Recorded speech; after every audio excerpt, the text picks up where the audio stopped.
Hello, Newsa-Cast listeners. On today's Newsa-Cast, we'll be talking lacrosse with Chris Green from Neenah Lacrosse, Danny Rafalski, head coach of Appleton United, and we'll be ending the episodes with the throwback, Syracuse legend and Hall of Famer, Casey Powell. I looked over and I was like, "You guys making your kids play with your weak hand?" They're like, "Yeah." And I was like, "Me too." Me too. Let's just keep it fair. Joe, just blow the whistle. Just blow the whistle. I don't care what it's for. Call it on us. Just stop this. It has to stop.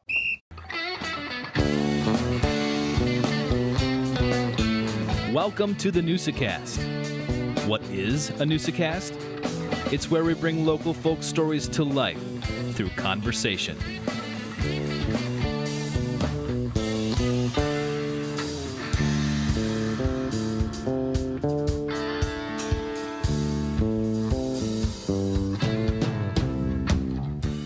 Welcome to episode 3. It's amazing. We've got 2 in the books now. Last week we had a great episode on curling. Week 1 was the awesome hockey episode with CJ Ike as well. And, you can go back and listen to those anytime you want on Spotify and iTunes as well. But this week we're talking lacrosse.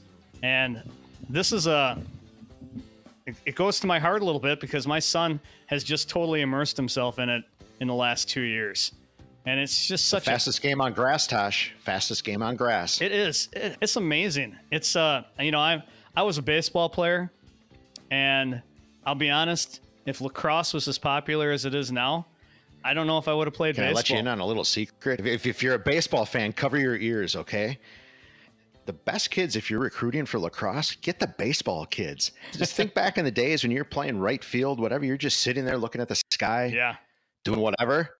Come play lacrosse. You're constantly running. There's constant movement. It's a wonderful game. The flow is a lot like hockey. The movement's a lot like basketball. There's the contact of hockey and football. There's delayed flags, similar to the mechanics of a football flag. It's it's a great sport. I think all you have to do is get a stick in a kid's hand, and they're going to be hooked. Mm-hmm. So, this is a great episode. We have, 2 amazing interviews with Chris Green and Danny Rafalski. I mean, you're going to listen to these guys, and you're going to be excited about lacrosse by just hearing what they have to say.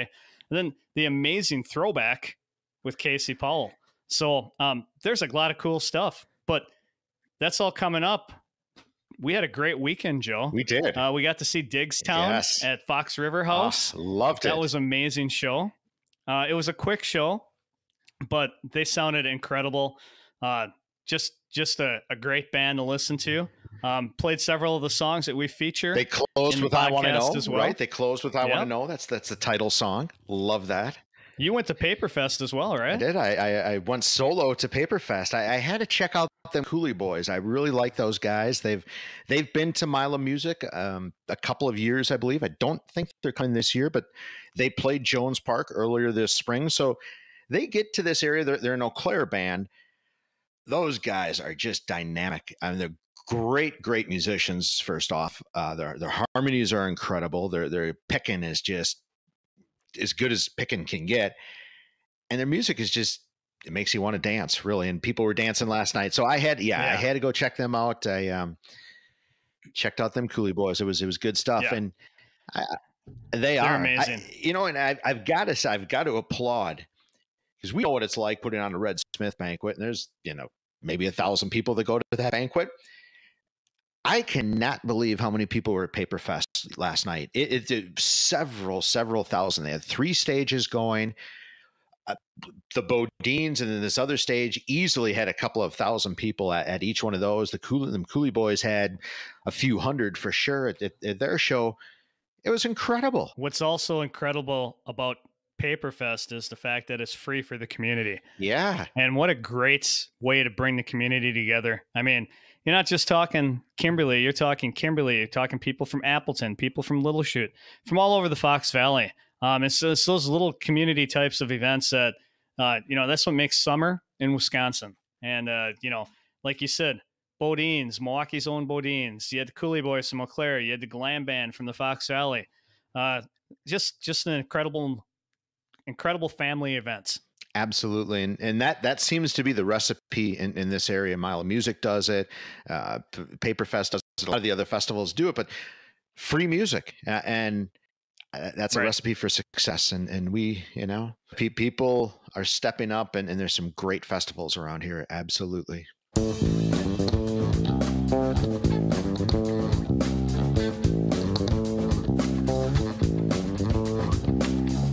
Hey, Tosh, should we take a second from the show and talk about one of our sponsors? Absolutely. That's a great idea. And we've got a terrific sponsor, Tosh. They've been with us for a long time, and they do something that's really special that we're proud of, and I know they're proud of. And they're one of the sponsors of the high school scholarships each year that we give to high school athletes. And you sit actually on that committee that chooses the high school athletes. And without JJ Keller, it's not possible to honor and help these athletes.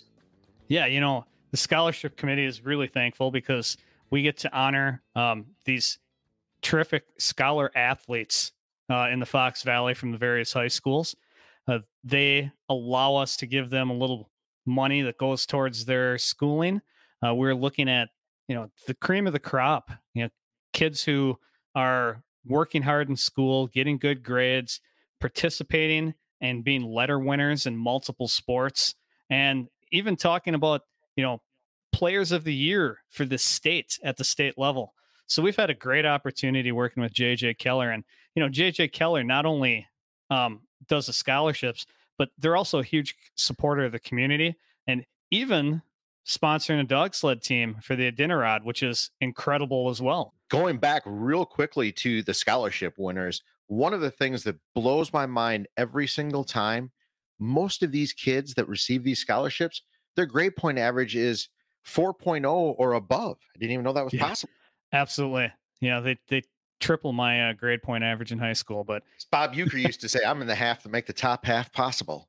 There you go. Well, Tosh, we're excited to have JJ Keller as a sponsor with the Red Smith Banquet and to be able to give scholarships out to the kids. They've always backed everything that we've done, Red Smith. They're backers of the Newsa-Cast. And we follow the same mission where we just want to give a little bit back to the community and make it a place that we all enjoy to live. Big shout out and a big thanks to JJ Keller. Particularly, thank you, Mr. Keller. All right, it's time for everybody's favorite segment, the F&F, Forgetting and Forgotten. If you don't know what that means, forgetting is something we don't want to forget, and forgotten is something that we definitely want to forget. So my forget that I just absolutely want to forget, unfortunately it's never going to happen because it's in my walls, is the smell of hockey and lacrosse equipment in my basement. Oh, it doesn't go away. It burns stays. the nose. It burns the nose. It lingers. It's some nasty stuff. And especially when your kids forget to open their bag to air things out. Yeah.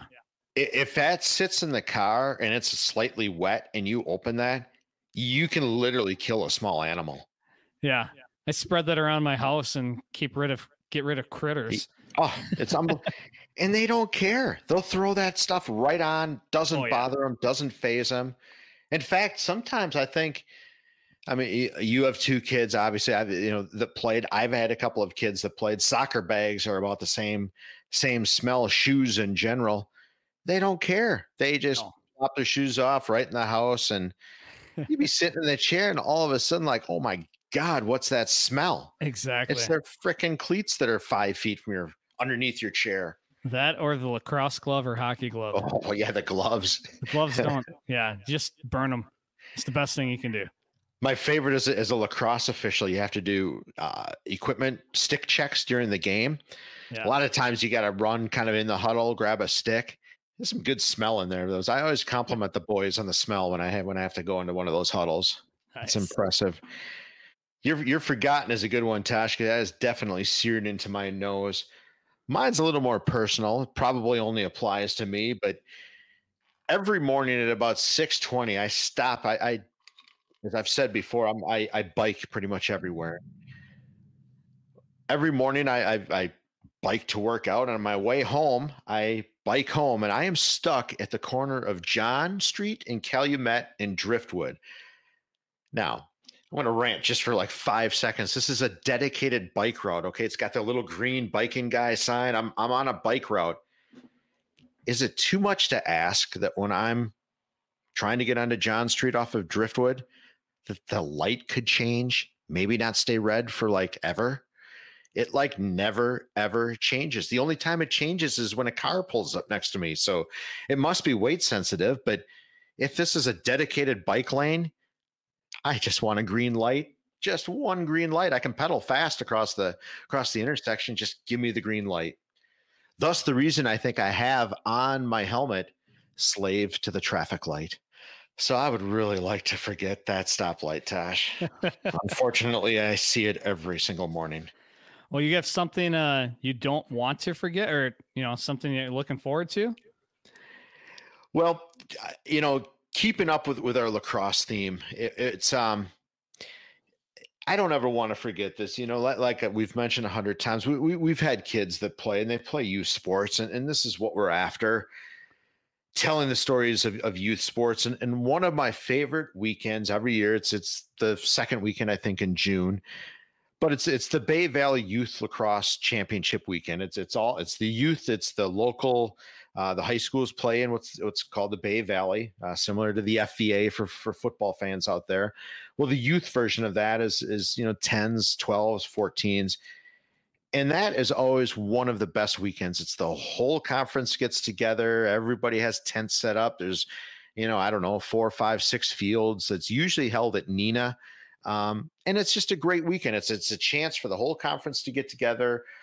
All of the kids, girls and boys, lacrosse goes on at the same time. It's what sports are about. And I know my kids always remember it. Tosh, I know you were really successful, you and your boys, at the last Bay Valley Championship or conference weekend. So I think you can attest it's a lot of fun. And you guys walked out of there with a little hardware. Yeah, you know what? This is the second year in a row where the 14U team from the Appleton Lacrosse Club won. So that's fantastic. Boys played really well this year. Shout out to all of their coaches and all of those young men playing and who are moving up to, those 14Us who are moving up to high school next year to be part of that first WIA team, which is super exciting as well. So yeah, shout out to the U14 Appleton Lacrosse Club. They did awesome this year. Yeah, great for those boys. And more than anything too is just shout out to the people that organize it. Right. That really goes unsung. We certainly realize it from a Red Smith standpoint. A lot of this stuff it's a lot of fun, but it's a lot of work, and there's only a small amount of people that actually do the work to make it a successful weekend. So shout out to those people, but just shout out to the sport of lacrosse. Gotta love it. And I'm glad it's here.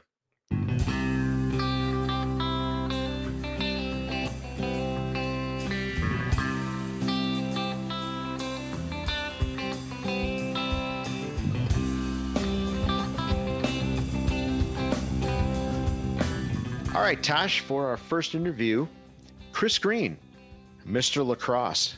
Seriously, Chris Green is, I think, solely responsible for bringing the sport of lacrosse to our area. We're going to talk a lot about it in this episode. It's a terrific sport. Both of our kids, Tosh, play the sport. We've fallen in love with it. And Chris is the one, as we're going to find out, Chris is really the one that brought the sport here. He played it when nobody else, frankly, played it. And he got the Neenah program started. He got the summer program here. The Sconnie program started here.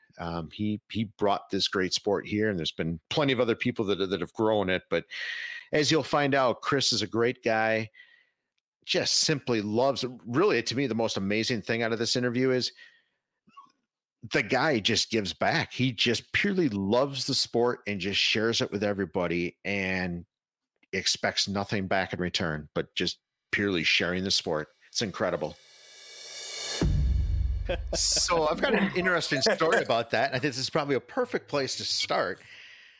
Like I had mentioned, I was at Appleton's party this evening, and I'm sitting at a table having dinner, and your name comes up, and Coach Greenisms comes up, and I'm like, Coach Greenisms, huh? Interesting.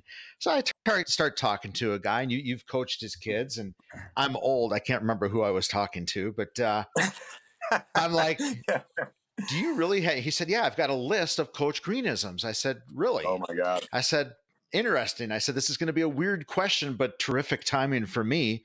Is there any way you can send me your Coach Greenisms? So he airdropped his notes, and I have a list here of Coach Greenisms that we could go through. Okay. If you'd like to, they're pretty epic, I've got to say. Like tryouts are every day. Tryouts are every day. True. Still say that. Absolutely. All the time. You're never not trying out. Yeah. Holy smokes, I like that one. Yeah, holy smokes, that's a good one. I think I've used. I do say that often. I say that at my house all the time. Yeah, I use that. That's one of my reffing go-tos too. I'll let that blur out. Smoke. Yeah, it makes me sound so old.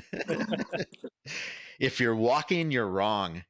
Oh, I've said that. Yeah, every practice. Leave no trace.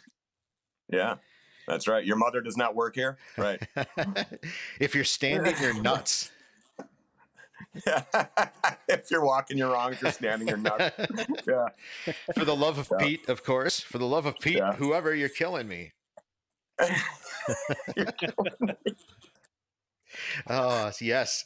Tighten the screws and get rid of it quick.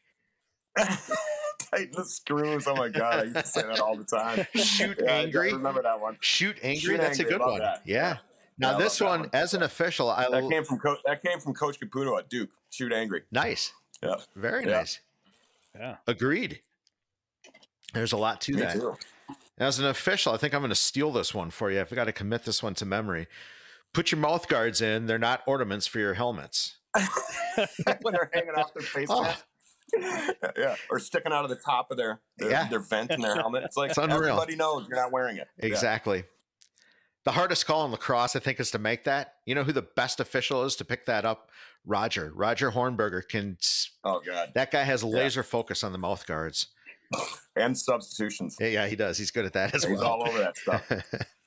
Roger, he doesn't like me wandering out on the field. He says he's going to take me out one of these days.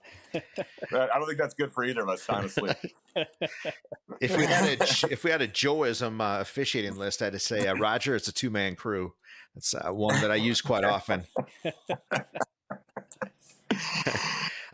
Two more here. It makes it harder on them, easier on you. So let's make it harder on them. What do you say? What do you say? Why do I that's Red Foreman from that 70s show. Why am I turning into that guy? I'm doing on the lacrosse sidelines. Everybody's just watching this, transform and into Red Foreman. And the final one is, a lot of you guys are trying to pick up a ball like you're digging a hole. No doubt. No doubt. Great hole digging form. Oh, Espinoza had a good one. I'll forever hear him ringing through my head. Stop raking in Espinoza's voice. You know what I found out this year, Joe? Did you know in the girls' game, raking is illegal? No, I didn't know that. What the hell? Why is it illegal in the girls' game and not the boys' game? How about one-handed ground balls? Can that be a 3-minute non-releasable penalty? No doubt. No doubt. I mean, I've just about had it with the one-handed ground balls. I mean, oh gosh. Youth lacrosse would be so much better to watch if you could just scoop a ground ball. Oh, if you just box out. Now the problem is they all try to scoop it, but it turns out it's like hungry hippos. They're all just trying to pick it up at the same time. So if they go in butt first, it works a lot better. Yeah. But no, let's play patty cake with our sticks. But it's part of the learning process. They all do it. I had a few varsity players come over to practice. They had the night off, and they came over and helped out with practice. And I told them all to, say who they were, what position they played, how long they played, right? So, some of these kids on my team, they're brand new, right? Oh, yeah, everybody stinks when you're brand new. I don't care what sport it is. I don't care what instrument it is. I don't care what it is. Nobody just picks it up and goes. It's extremely savant and rare if you see that, even with lacrosse. And you see these great athletes struggle with that, and that's what hooks them. It's kind of like golf in that way. Mm-hmm. That's what kind of hooks them. It's like, man, but you're playing as a team, you're all learning together. You're all making the same mistakes, making fun of each other for the same things. mostly. Right. But, but it teaches you how to be a good teammate. It's a great sport for that. And I've always felt that, and I didn't start until I was probably 15, about 15. It started when cable first came out. And so it must have been like 86, right? And I'm living in St. Paul, Minnesota. Cable first comes out. So you got MTV, you got HBO. This is all brand new. I mean, we had 4 channels, right? Before that. You guys know that, right? So cable comes along. You got ESPN. They're brand new. They got bullfighting, Australian rules football, and lacrosse. They have no money. And so all of a sudden, I'm flipping through the channels one day, 15 years old, never saw lacrosse before. I saw it. And I was like, what is that? What is that? Yeah. What is that? I want to do that. I mean, was that college? College lacrosse? It was probably Johns Hopkins, and I want to say it was Hopkins in North Carolina, the first game I ever saw. Sure. And I think Petramala was playing, which is nuts. Right. I was just absolutely fascinated, just glued to this. And I we had to go somewhere. I'm like, I'm not going anywhere. I'm watching this. And I could not get enough of it. So anyway, fast forward to, maybe a few months later. And my mom is going to, shop for me for clothes in Minneapolis. And I could have probably thought of 1,000 different things I'd rather done than do that. Right. So I wasn't in a very good mood, and we're driving to Minneapolis, and I look out the window and I see these guys playing lacrosse. And I was like, Mom, pull over. Pull the car over right now. She's like, no, what? No. I said, pull it over. So I just made her turn the car around. So we're parked there, and she's like, what is this? What is this? And I'm like, I don't know. I don't know what this is. It's lacrosse, and I got to find out what this is. It's like seeing a UFO. Yeah. So I get out, and I'm watching, and they're just some guys, the college guys in the field, playing a pickup game. And so we wait a while, and my mom's like, well, I'm going shopping. I said, go. I'm a medium, whatever. Right. Well, I'm staying here. And back then you could leave your kid at the park, and no worries. I'll pick you up in 45 minutes. Right. Yeah. And so I hung out and I watched these guys, and they walked over, and they're like, they noticed this, this kid just kind of standing there. They started asking me questions, and I started talking to them, and I was a football guy at the time. And so I was just really fascinated. I just wanted to learn more. And my mom pulls up later, and she gets me in the car, and they're like, hey, bring him out here same time next week. And she's like, are you serious? Goes, who are you? She started talking to him a little bit, Well, there were guys from St. Thomas College. Now it's St. Thomas University, but back then it was St. Thomas College. And they just, they said, hey, he said he wants to learn. We're going to teach him. So just bring him back here next week. We'll teach him. And my mom's like, okay, great. Well, free my schedule, Mom. Every Saturday I'm going to be at, whatever, Lake Harriet or whatever it was. So anyway, I show up there the next week. They have all the gear for me. They have a uniform for me. They have a helmet. They have everything there for me.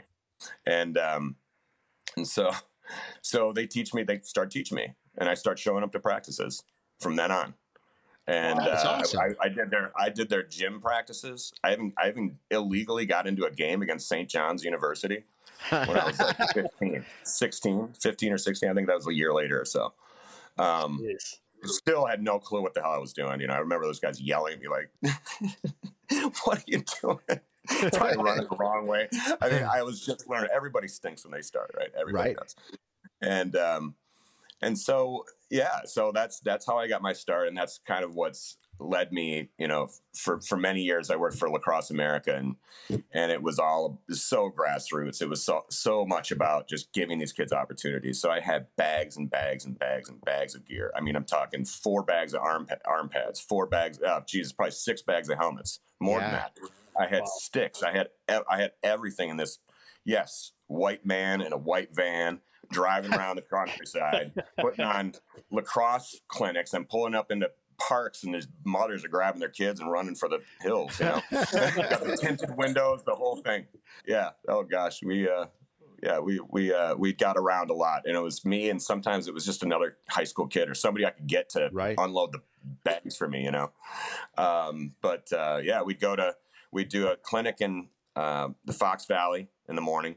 We'd go up to Green Bay and do that one in the afternoon. Then Sunday we'd be in Madison, Milwaukee. And it was just me and another guy. A guy by the name of Phil Ryan hired me from Lacrosse America. That was probably 2004. Okay. So from 2004 to about, I guess it was 2014, 2015.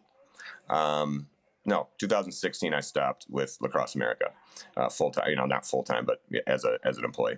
And all that time was just introducing kids to the game and just getting them. I got a kid this past 2 years ago at Neenah pulls up on his longboard, and I'm like, "What are you doing?" And he goes, "I came to watch practice. I said I got a no watching policy. You got to play." And he said, "Well, I'm out of here." And I turned around. I said, "Somebody give me that kid's number." This kid's hands were huge. This kid just looks the part. He's going to be a face-off guy. I'm just like, oh my God, we got to get this kid to play.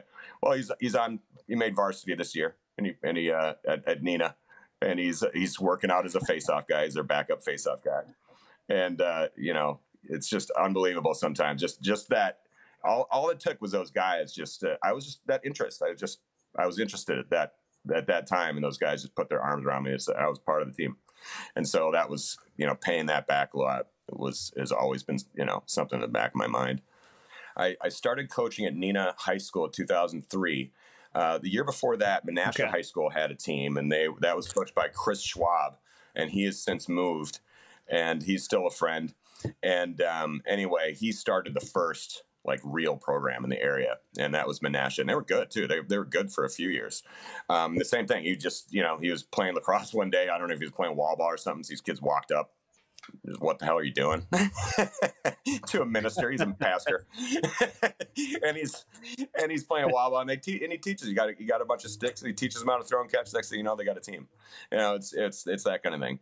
Wow. There's a little bit of luck, but there's a lot of passion that goes into that. And I kind of helped him. I found out that he was doing that, and I was like, hey, I played in college, and Paul Zilski, I got on the phone because I knew he was wanting to start a program at Neenah.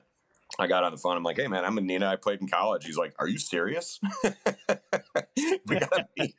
And so we met, and then that was started 2003. That's when Neenah Lacrosse started.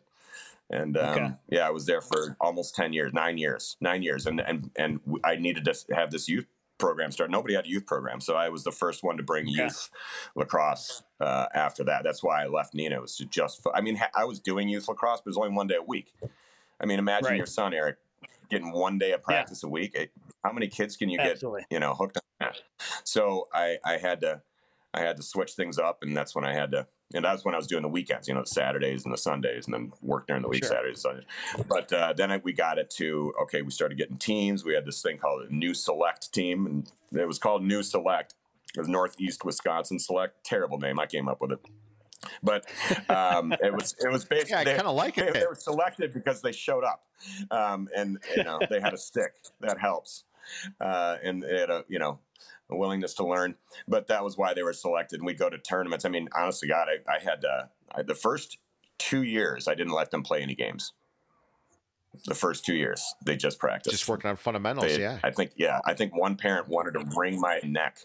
I'd let him play a tournament at the end of the year, and that's it. But we weren't on any schedules. I was like, no, you're not ready. You're not ready. You're not ready. And the parents were getting so anxious. They're getting so nervous. And they're like, what am I doing? I'm, putting my kid through this. He's not even playing games. Well, then they get to seventh grade now, this class. And they play KM, and KM was a pretty established program. I think they had 2 or 3 U14 teams, These kids are seventh graders, so that first class. So they're a little young. And we have a close one with them. I think we lost by 2. And they're like, holy crap, where do you guys come from? Where is this, what league do you guys play in? I said, we haven't played in the league. So then the rest of the schedule, we just mowed through everybody. And it was so fun. It was just, and the kids had such a great time. And it was just all of a sudden like, oh, okay, that our fundamentals are pretty damn good. We don't even have to think about playing. We're just playing, you know? That was the whole point. And then, you know, by eighth grade, it was, you know, people are like, oh, it must be nice to have a select team. I was like, yeah. You know, these kids are the first kids who showed up. They're the dumb ones that wandered off on the lacrosse field. If we go back to your youth, so you're in the field at 15 or whatever, playing with these kids that are on a college team. Did you have what did you do in high school? Did you have a high school team? No, in your youth? I moved from St. Paul to Appleton. And you and I both know that there was no lacrosse here in Appleton. I remember my friends were like, I had my stuff, you know, and I'd go out and play wall ball and stuff, but there was nobody to play with. I had no hope of playing at all. And then I went to, after Appleton West, I went to another high school. I did a postgraduate year at a boarding school called the Hun School of Princeton. And I went to the Hun School of Princeton because I have an uncle and, two uncles that did this post-grad year and really turned out for them. They had excellent, you know, sports careers and regular careers. And, I just trusted them, and I went out there and I did it. And I could have gone to a school called Lawrenceville, which was about 2 miles down the road, or the Hun School for this last year, this post-senior year. Before I go to college, I wanted to get my SAT scores up, and I wanted to get I was a football guy, like I said. So I wanted to get my grades up a little bit, get a little more opportunity. I was getting looked at by some schools that I liked, and I just needed to improve this stuff. So I went out there and played football, tore my ACL, tore my knee completely apart the week before school even started. And it was ACL, meniscus, and MCL tear all in one shot. So it was I was in rough shape. Good work. So now I'm living out there. I'm living out there by myself. You know, first time away from home, third high school in the third different state, and I tear my knee apart, and I can't even go to class. I don't know anybody. It's brutal. So anyway, everything worked out great. I strongly against medical advice, I played lacrosse that spring with a giant brace, and I could run in. You know, I could run fast in one line. You know, they had me playing LSM, and I loved it. It was great. We had a fun time, and then then I ended up going to Jacksonville University, and I played there for 3 years. Wow, that's crazy. How was that experience? Yeah, it was great, man. It was awesome. It wasn't extensive, but it was enough to, you know, I loved it, and it was enough to give me the passion I needed to, you know, pass along, I guess. It's incredible. Just those guys playing lacrosse in the field got you hooked. That's amazing. So, well, seeing it on cable. I mean, if cable hadn't come out, you know. So you get through college. You know, let's get into a little bit of the Sconnie stuff and just how that. Sure. You know, for those people that don't know, I mean, Sconnie's the summer ball of lacrosse. Right. We played for a lot. My son played for a lot of years, and it's great lacrosse. I mean, the kids, it's a lot of fun. And you're the person that's responsible for it. You brought it to this area, basically. Yeah. You really brought the sport here. Without Chris Green, there's no lacrosse, but Sconnie in particular. Yeah. So that started. So again, it was a Lacrosse America team. I was working for Lacrosse America, and they had Team Illinois at the time, and we had a kid from Bayport that was traveling to Illinois to play for Team Illinois, and Jordan Mahoney.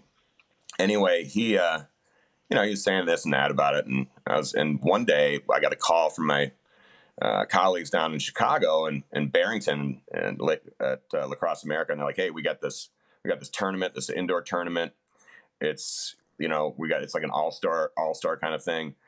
Can you put together a team in a week? You know, we got to have it. It's next Sunday. Can you be down here next Sunday in a week? We'll give you, it'll be $25 a kid. We're cutting the price down. Just, we need a team, you know." I was like, all right, sure. Yeah, I think I can take care of that. So I made a few phone calls to some kids from different teams, best kids in the indoor league we had at the time, at the Sports Emporium. And I said, let's put together a team. We put together, I don't know, like 10, 12 kids. I mean, it was a different format. It was 8v8. We play in this tournament at Lake Barrington, this giant field house down there. And we're standing in line to register. We don't have any uniforms or anything. We don't, and one of the kids, one of the teams is standing next to us in line. We're all standing in a single file line. And one of the kids from Illinois is next to him, and he looks down at one of my fiery little redhead kids, Scotty Blankfield. And he didn't know he was the smallest kid on the team, or smallest kid on the field for that matter. He was probably, in his mind, he was by far the biggest. And this guy chirps at him and he said, "What are you guys doing from Wisconsin besides wasting everybody's time?" Well, now we got to fight. Now we're in there. Now we're pushing guys around. We're pushing. I'm like, this is not a good start. And Marsh is down there with me. And I'm like, I'm looking at him like, oh Christ, what are we doing? And we get our jerseys. We go to the first game. And it's going back and forth throughout the whole game. And I'm playing my boss, Rim Martin. He was the guy who paid my checks. And he was the owner of Lacrosse America. I'm playing his team. And we're going back and forth. And they end up winning by 1. And we're like, okay, we can hang with these guys. Well, then the rest of the tournament, we just completely smoked everybody. Nobody came close to us. Not even by, I think the closest score was 6. And at the championship game, they're like, hey, do you mind if we just combine all our players? Because there's some kids who just want to leave. I'm like, I wouldn't know the difference anyway. Go ahead. And we won that one by 6. And it was so much fun. It was just, and that's what started it. And Rich Martin pulled me into a boardroom, and he said, "Listen, man, you're just running through our teams here. I mean, I think it's about time we start Team Wisconsin. We got to get this going." He said, "I can't believe it's only been this long." And I said, "Well, yeah, I mean, I think we can probably pull that off. Sure, let's do it, And that's what started it. And then next summer we had a team, and we went down to Pipe City, the first year of Pipe City, 2011. And Pipe City is a giant tournament in Vernon Hills. I think they had 280 teams or something like that. Some crazy. It's insane. Yeah, it's great. Have you ever reffed there, Joe? Or you've been there? I mean, obviously Owen's been there. Oh yeah, a lot of years. It's one of my favorite weekends. Yeah, they treat us really, really well there. It's one of my favorite events to work. They do. They're great. Yeah, they give Team Wisconsin a golf cart every year because we've been there every year since they started, and we have a good relationship, of course. But which is huge at a place that big to have a golf cart is massive. One of my favorite things about summer lacrosse, and it's unlike any other sport, is tent city. So yeah. When you go to these tournaments, you'll play maybe 3 games in a day, but they could be spread out over an 8-hour period. Sure. So you're just inevitably at the complex, and everybody brings a tent and food and chairs. And I mean, it's a great time to just lounge in the shade. And Chris is right. Yeah. I mean, Pipe City, there's 30, 38, 39, 40 fields that are going, and it's spread over. Just the footprint of this place is nuts. I mean, it probably takes 45 minutes to walk from one end to the other. It's nuts. It's crazy. That's why a golf cart helps. Yeah. Yeah, the first year I think they had 64 teams. That was a lot. That was a big tournament back then, 2011 or whatever it was. And we brought our team down there. We lost in the championship game of the first year, and they still qualified us for the Dix National Championship. So we went down to Florida for the Dix National Championship, our first freaking year out of the gate. Wow. And we're playing against, we're the best team. We played the Thompsons. And they were the best lacrosse players we'd ever seen. They're absolutely amazing. And I think it was 2-2 at the beginning of the game. We're coming out swinging, right? And then the Thompsons decided to start playing, and it ended up being 21-2. And we're telling the kids, keep your heads up, And they're running off the field, and they're like, "Are you kidding me? This is incredible. Have you ever seen anything like it?" We lost the game twice. The refs didn't know where the ball was. We didn't know where the ball was. We lost the ball twice. And the ball was in the back of our net. Our goalie's still, trying to track it, find out where it is. The ball's behind him twice. And we looked at each other. We're like, "Oh boy, it's going to be a long one." Oh boy, it was unbelievable. It was like playing Hogwarts. So, looking back at where you were with youth and how, you're just bringing along and where we are today, there's still an amazing amount of potential for growth in this area. What do you see? What do you hope for? Well, yeah, what I see is, we need more people. We're getting a lot more people than we ever had. I was at the very grassroots level. The superintendent for Neenah Joint School District was stopped by last weekend at Neenah High School to see the the lacrosse game, and apparently I'm told that her husband is kind of a fan of the game, so you want to come out and see. And well, she couldn't find any parking because the end of season youth tournament was going on at the same place. So during all this, you were there. Yeah. And all these people, you couldn't park anywhere. She had to park way down the road. She had to walk through the school. I don't even know if she knew what was going on, and she looked around and she saw Mike Alkin, who's the athletic director at Neenah, and he said, "Look around you." So isn't this incredible? And she's like, "This is amazing. This is absolutely amazing." He said, "Do you remember signing off on that sanctioning lacrosse as a WAA sport?" Right. Look, it's not going anywhere. She's like, "This is absolutely incredible." So if you see things like that, especially from that perspective, I think that's a really good sign. I'm told that we're going to start to see lacrosse team, Division III lacrosse teams in Wisconsin more now. Maybe in the UW system.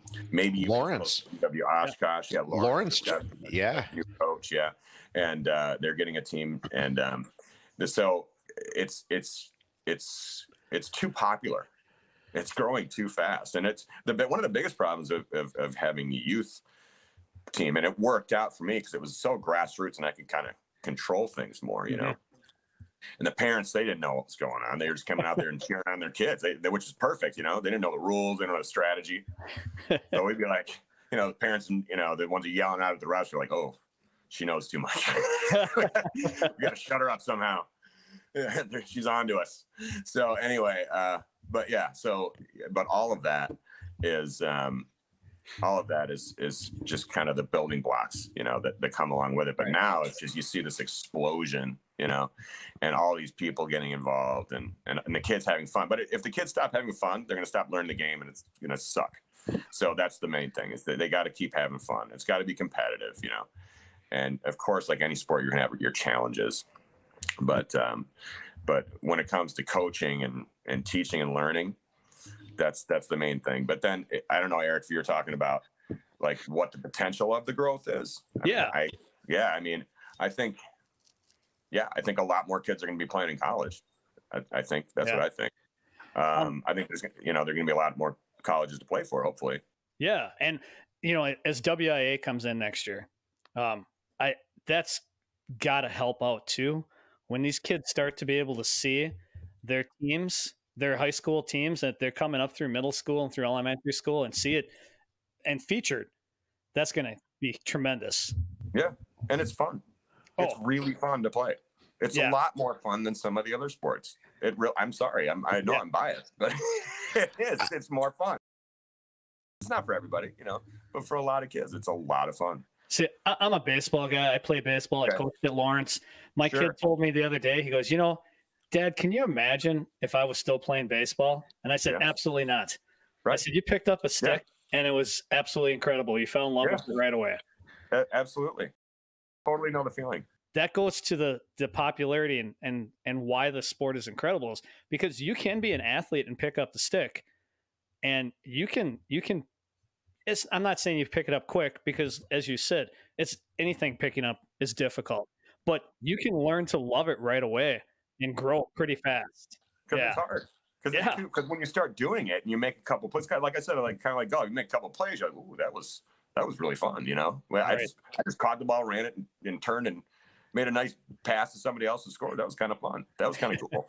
And I described it to people like it's a rough basketball game with sticks, and I think people kind of relate to that.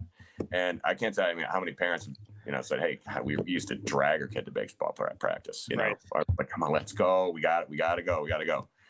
Now he's sitting in the back seat with all his gear on, waiting to go." Yeah. I'm like, that's kind of how it works. I can't think of a better thing for them to get hooked on.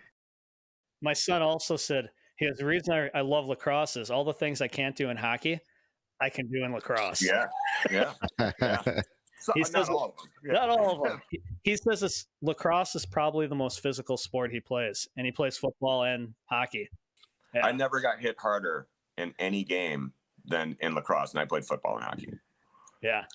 In St. Paul. Yeah. So I got laid out once, but because you don't see it as much, especially when you're learning, you don't realize, where the train's coming from. You guys spoke to something with football and the crossover with lacrosse. I'm a firm believer that this sport is fantastic for football, and it's taken some educating the coaches, and then all the high school coaches are still not fully educated on lacrosse. There's some issues at some of the schools as far as how much time is dedicated to the sport for the high school athletes, field usage, things like that. Lacrosse a lot of times still takes a back seat to some of that, but the crossover between the two games, the footwork, the skill,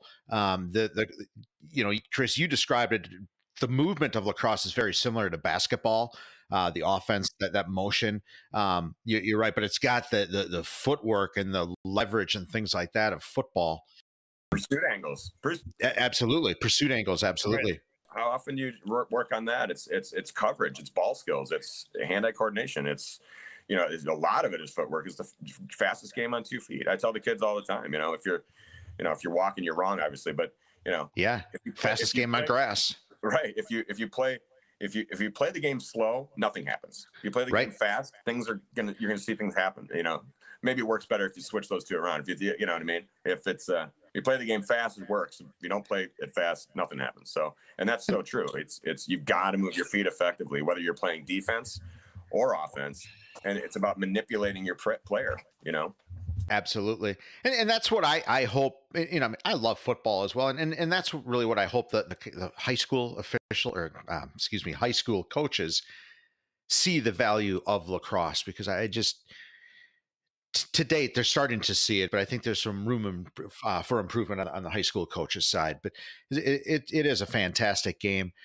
Yeah, it is. You're 100% correct. I loved it. I think it did help me play football. I know that it helped my daughter. My daughter played boys lacrosse for years. I know that helped her play soccer. She played soccer at UW Oshkosh. Mm-hmm. But I know that she learned a lot. I mean, just boxing out and just learning how to box out, just being physical and understanding how to use your body, understanding how to manipulate your defender, understanding, all the tricks. It's so much up here. People don't even understand. Yeah. There's so much of it up there. If the guy, I was telling my son, he's a freshman now at Neenah, and we're watching film, so I get the eye roll, and it's like, okay, hey, Drew, I want to show you one more thing. Come here, you got to see this.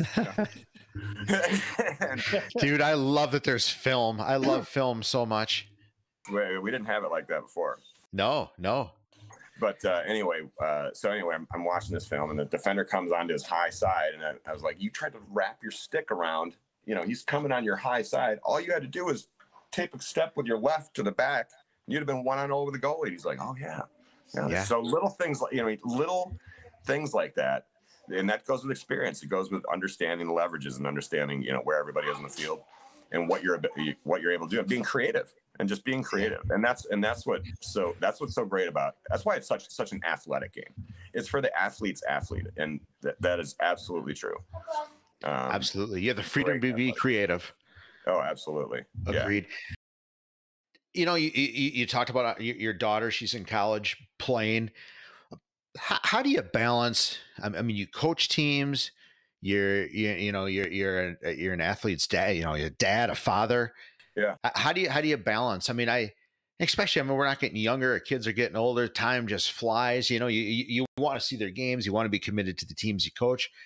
How do you balance all that? How do you navigate that? Yeah, it can be hard. I mean, you do it every day by day. You meet every situation, differently, I guess. But I mean, you try to. Honestly, I took some time off to see Piper play because she was traveling all over. I didn't have any time to coach. So I didn't coach during that time where she was traveling all over the country playing club soccer. Mm-hmm. But now my son's playing, and he was on varsity as a freshman, which was a bit unexpected for us. So we didn't really plan for that. But there were some games that I missed because of practice.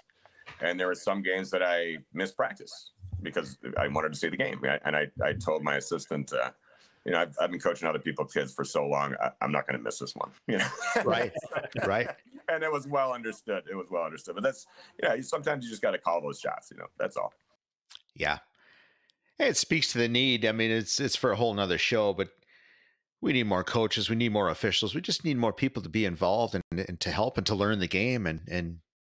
But do it the right way. I mean, because if it's not done the right way, it's it's just as bad. So yeah, I mean, Absolutely. they're out there playing, but yeah, I think it's really, really, really important to do it the right way. I mean, it's because it has to be sustainable for the kids, and it has to be a good experience. I mean, my team at Neenah this year, we lost a lot of games, but we, what we focused on was, what we have to do things better that create wins. We have to do things better that create opportunities to score, to create goals.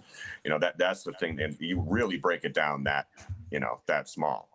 Effort. I mean, the ball is laying there. Don't look at me. Pick it up. Mm-hmm. Right. Some kids that just these days that's a bigger challenge. Is some of the kids they it's getting that motivation. Getting that get after it. Some kids have it and some kids don't. I hear parents say, "Well, we want our kid to be more aggressive, so we're going to get them into lacrosse." I'm like, well, you either have that or you don't. Yeah. Right. Mm-hmm. Were your parents coaches, or how did you become a coach? How did you get the bug? Because you do it really, really well. I mean, there's not, and I mean that sincerely, because that's how I would like my kids to be coached. Because you're coaching life lessons. I mean, the best coaches that I know, the best youth coaches that I know, coach that way. It's not about, they don't care about the W's, the wins. They don't mean anything. Nobody's ever going to remember. It's about winning later. Exactly. Nobody's going to remember a U12, 13 game. Joe, I want to win more than anybody. Believe me. I hate losing. I hate losing so much more than I love winning. It's not even funny. Right. But so yeah, is that hard? That's hard. But it's how you deal with it. I mean, and that's what the lesson is for all those kids is not what happens to you. Is how you deal with it. What are you going to do about it? What are you going to do about it? We all have to ask ourselves every day that's the same thing. And that never goes away, right? We all just admitted our age a little while ago. It's in the 50s, and we're still every single day we're battling that exact same question. I have so much growing up to do. Yeah. Oh, exactly. Exactly. We're doing a podcast, for Christ's sakes. Well, you guys both bring up the reffing side. I know in hockey, because my oldest refs, they lose about 50% of the first year refs. They don't come back their second year. Is that similar in lacrosse? I would. I don't know. I don't know. Joe, can you say anything to that? Well, we're almost to the point where I wish we could get enough people to say that we lost 50%. We hardly even get. It's just nobody's signing up. You're lucky to get one or two a year. You're not even treading water anymore. You're just sinking. It's really up here for lacrosse for and it's great that the sport is expanding. That's fantastic. But the officiating pool is not expanding. I don't know if that'll change with the WIAA. WIAA will change that. Yes, they're going to hire people, and they're going to have a lot more boots on the ground getting people, I think, than the WLF did or any of the others. Yeah, perhaps from a recruiting standpoint, maybe, but the fact still remains. There's nobody here reffing. They don't just drop out of trees. I mean, whoever comes in and starts reffing, they're probably not going to have a whole lot of experience. So there's going to be growing pains, and there's just not enough people doing it. And it's not just this sport; it's every sport. Football, they're all like that. Yeah, but lacrosse especially because it's exploding so fast. Right. And you actually do see it on the coaching side as well. I mean, the coaches are just as valuable as the officials because, what you just spoke to, all of those lessons. I mean, that's why your kids should be playing sports, is to get those lessons. But there's not enough people like you out there that are coaching, and they're dropping for a lot of the same reasons that the officials are dropping. Yeah. Yes. Yes. True. Very true. And but again, it's about how you handle it. It's how you deal with those things. If we've all, as coaches, have had our unpleasant, encounters with parents and certain things with kids, but I think it's how you handle it. I think it's how you, I mean, I've had to deal with playing time issues, right? So an example of that is, what I'll do is I'll say, okay, mom or dad and the player, we'll call him Johnny, right? Mm-hmm. So Johnny wants to make it over Jimmy or Johnny wants on the team. Okay, well, who should I take off the team for you then? Because if I'm going to put you on the field, I got to take somebody off. So who do you think you're better than? Well, usually the kid says nothing.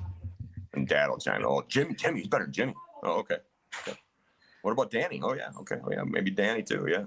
Tell you what, you're going to try out against Jimmy and Danny today. Let's see how you do. Is that fair? Mom, Dad, fair? Yeah, okay, fair. Well, I know damn well Jimmy and Danny are going to kick his ass. So now, have I been wrong? I've been wrong before. I've been wrong before. You give a kid that opportunity. Okay, now you know what? Play for it. Show me. I love that you want to play. I want to play. I think that's great. Here's your platform. Go ahead. If it works out, it works out. And sometimes it does. Usually it doesn't. Usually it's I know exactly who's going to win those little battles, you know. But wait, so you're saying a way to do it. So you're saying that the coach knows more than the parent? Sometimes. Okay. Sometimes. I just want to get that straight. About lacrosse. Okay. Only lacrosse. Got it. Yeah. But I mean, if it's a rec team like this year, I don't care. I don't care who, you know, they're all going to play, you know? Right.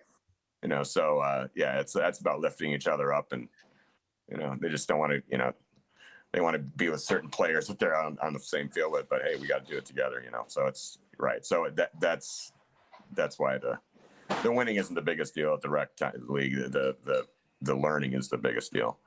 Would I rather win? Yeah. But learning is more important. Right. That's definitely, I mean, you think about that. That's what builds up into the high school. The youth built in the high school, learning the game. You know, we're still, I mean, I noticed that when we go and you play down south, you play at McGuanago, you play at KM, you play these schools, that it's such a different game than what's played up here. And I assume, and you guys know more about this, I'm fairly new in this, their programs down south have been going on for a lot longer than us, than up here. Yes, absolutely. Okay. Yes. And they have more coaches. They have more good coaches. They have more coaches who've played and who've been coached by real coaches.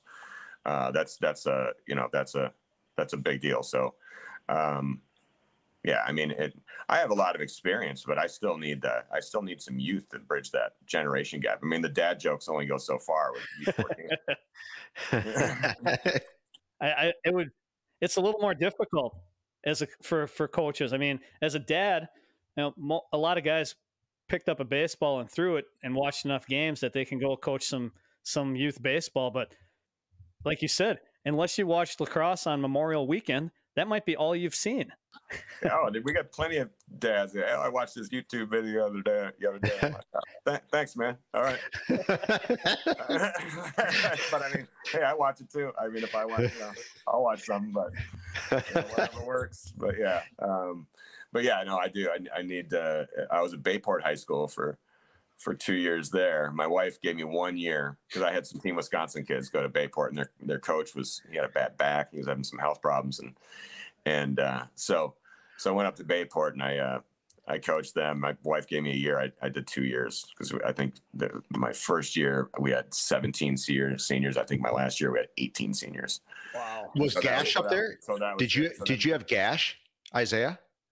I had him as a freshman. And I asked him to move. And my last year there, I asked him to move up. He said he didn't want to. He wanted to play with his friends.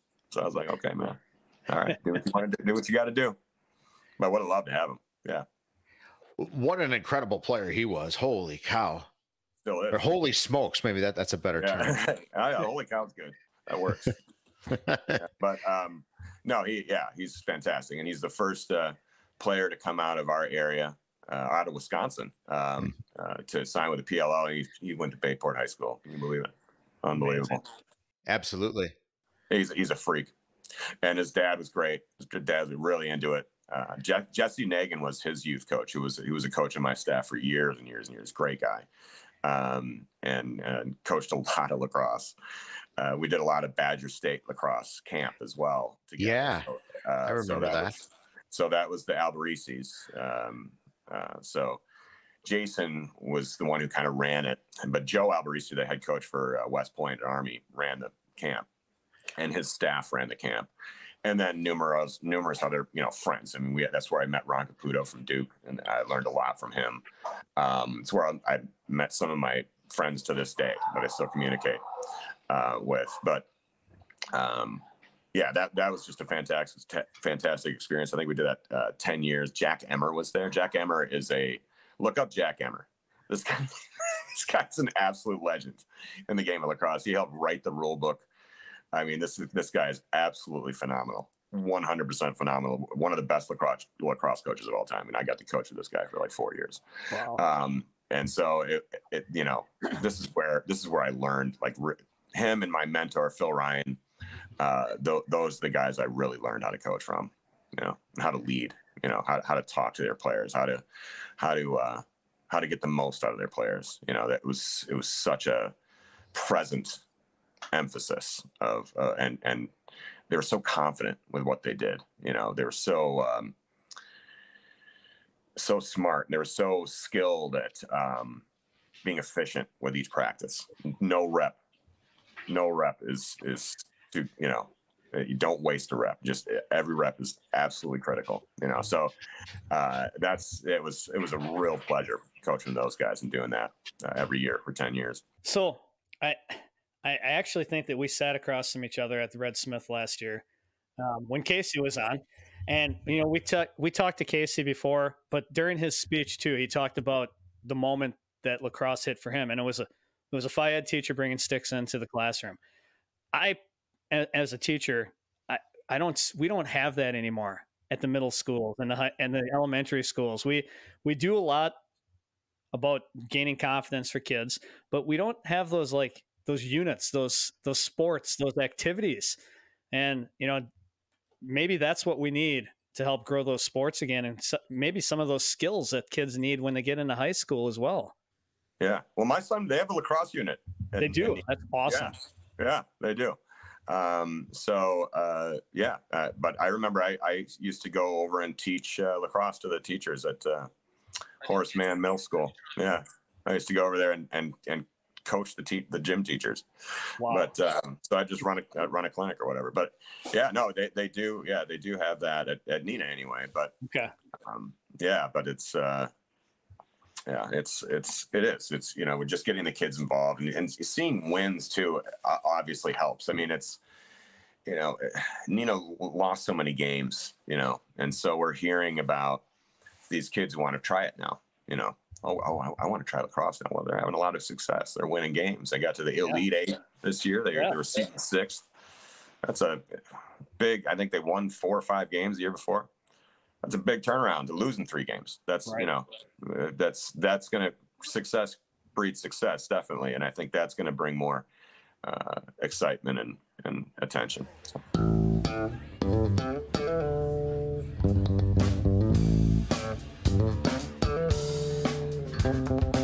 Yeah, great to talk to you guys. I really appreciate your questions, and let me know if I could do anything else. No, thanks, Chris. I appreciate it. All right. We'll talk soon. All right. See ya. Yeah.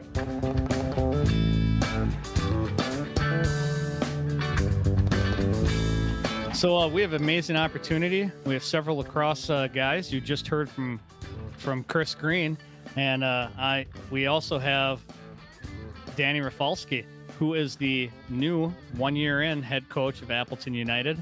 Appleton United is all lacrosse is going to be WIAA next year, and hopefully Danny's on board again for another year. But what a great story. His dad is Brian Rafalski, USA Hockey Hall of Fame, winner of 3 Stanley Cups. Lives right in our backyard in Wapaka as well, which is pretty cool. But we want to go away from that, but we want to learn more about Danny, and this is a great opportunity. An exciting interview, very energetic young man, and I think you're going to enjoy this one. Well, let's get into that. Yeah, let's start there. Why don't we start diving into you? I mean, you're growing up and your dad's a professional hockey player. So, you know, what was that like during those times? So honestly, I know I've seen pictures of my family when we didn't have a lot of money, when I was outside, just like not like I remember being in an apartment. Okay, so yeah, I guess my first memory of being with my family and realizing that my dad did something cool would have been in New Jersey. So out of college, he was never drafted. He never got drafted. He was undersized, under athletic, I guess. Not the best verbiage for that, but so he went over to Europe and played 1 year in Sweden and then 3 years in Finland, hoping to make it in the NHL one day. And he had me in 1997, and he finally got picked up in free agency. I believe it was 1999, late 2000. So I was about 3 years old at the time. Okay. And he's a grinder, man. If there's one thing I'd say about my dad is when he finds something he's into, he just goes right in. There's no stopping. And same thing for me. Like I definitely got some of that from him, but so he never gave up on his dream. I never really appreciated it until now, but yeah, he grinded his ass off in Europe and then made his way into the Devils. But basically, I remember growing up very privileged, I guess from the start, because I remember being about like 4 or 5 when he first went to New Jersey, and we lived in a 2-story, I guess it's like not an apartment, but it was just me, my mom, and then I remember when I realized we were privileged because I did have a nanny. And they had this nanny for about 6 years. She was family. She was family for a long time. She moved with us to Michigan. She was the best. And that's when I never went to like a privileged elementary school. I just went to the local elementary school, and I feel like I sort of picked up like, oh wow, like we're like this isn't normal. And I've always been pretty aware of that. I've always been like guarded about that. I've never thought I was anything special. I'm not. We're all special, but at the end of the day, we're all one in like what 8 billion at this point. Right. So I don't know. I've always kind of been insecure about it. I put a lot of pressure on myself, and I always have since I was young. So growing up, it was always like I knew my dad was doing something cool, and that I should be doing something cool too, because he had this presence about him. I always got to go to these hockey games. I mean, I will say, as much as I realized like he did something cool and we were very privileged, I don't think I ever realized how privileged we were until I went to middle school. So I spent, let's see here, from about pre-K till 5th grade or 4th grade was in New Jersey. My dad played for the Devils, 2 cups. I have a lot of fond memories of that. They've gone away as the years have gone on, but I can still remember walking through the halls of the locker room. I can still remember being on his shoulders after like a Stanley Cup game. Now, is it true, Danny? Do they get to keep the cup for a night or a day and do whatever they want to? Whole day. So yeah. So every summer, I mean, we've always had a place. That's why I'm in Wisconsin, actually, because my dad would visit my mom's relatives on the chain of lakes. And nice. When he started actually making like some good income from hockey, he's like, oh, we got to get a place out here. So we always had a summer place on the chain. They're still living there to this day. Wow. 45 minutes down the road. So I always try to visit as much as possible. But he's a busy man. He's working on a piece of property that he has right now. So he has a pole barn.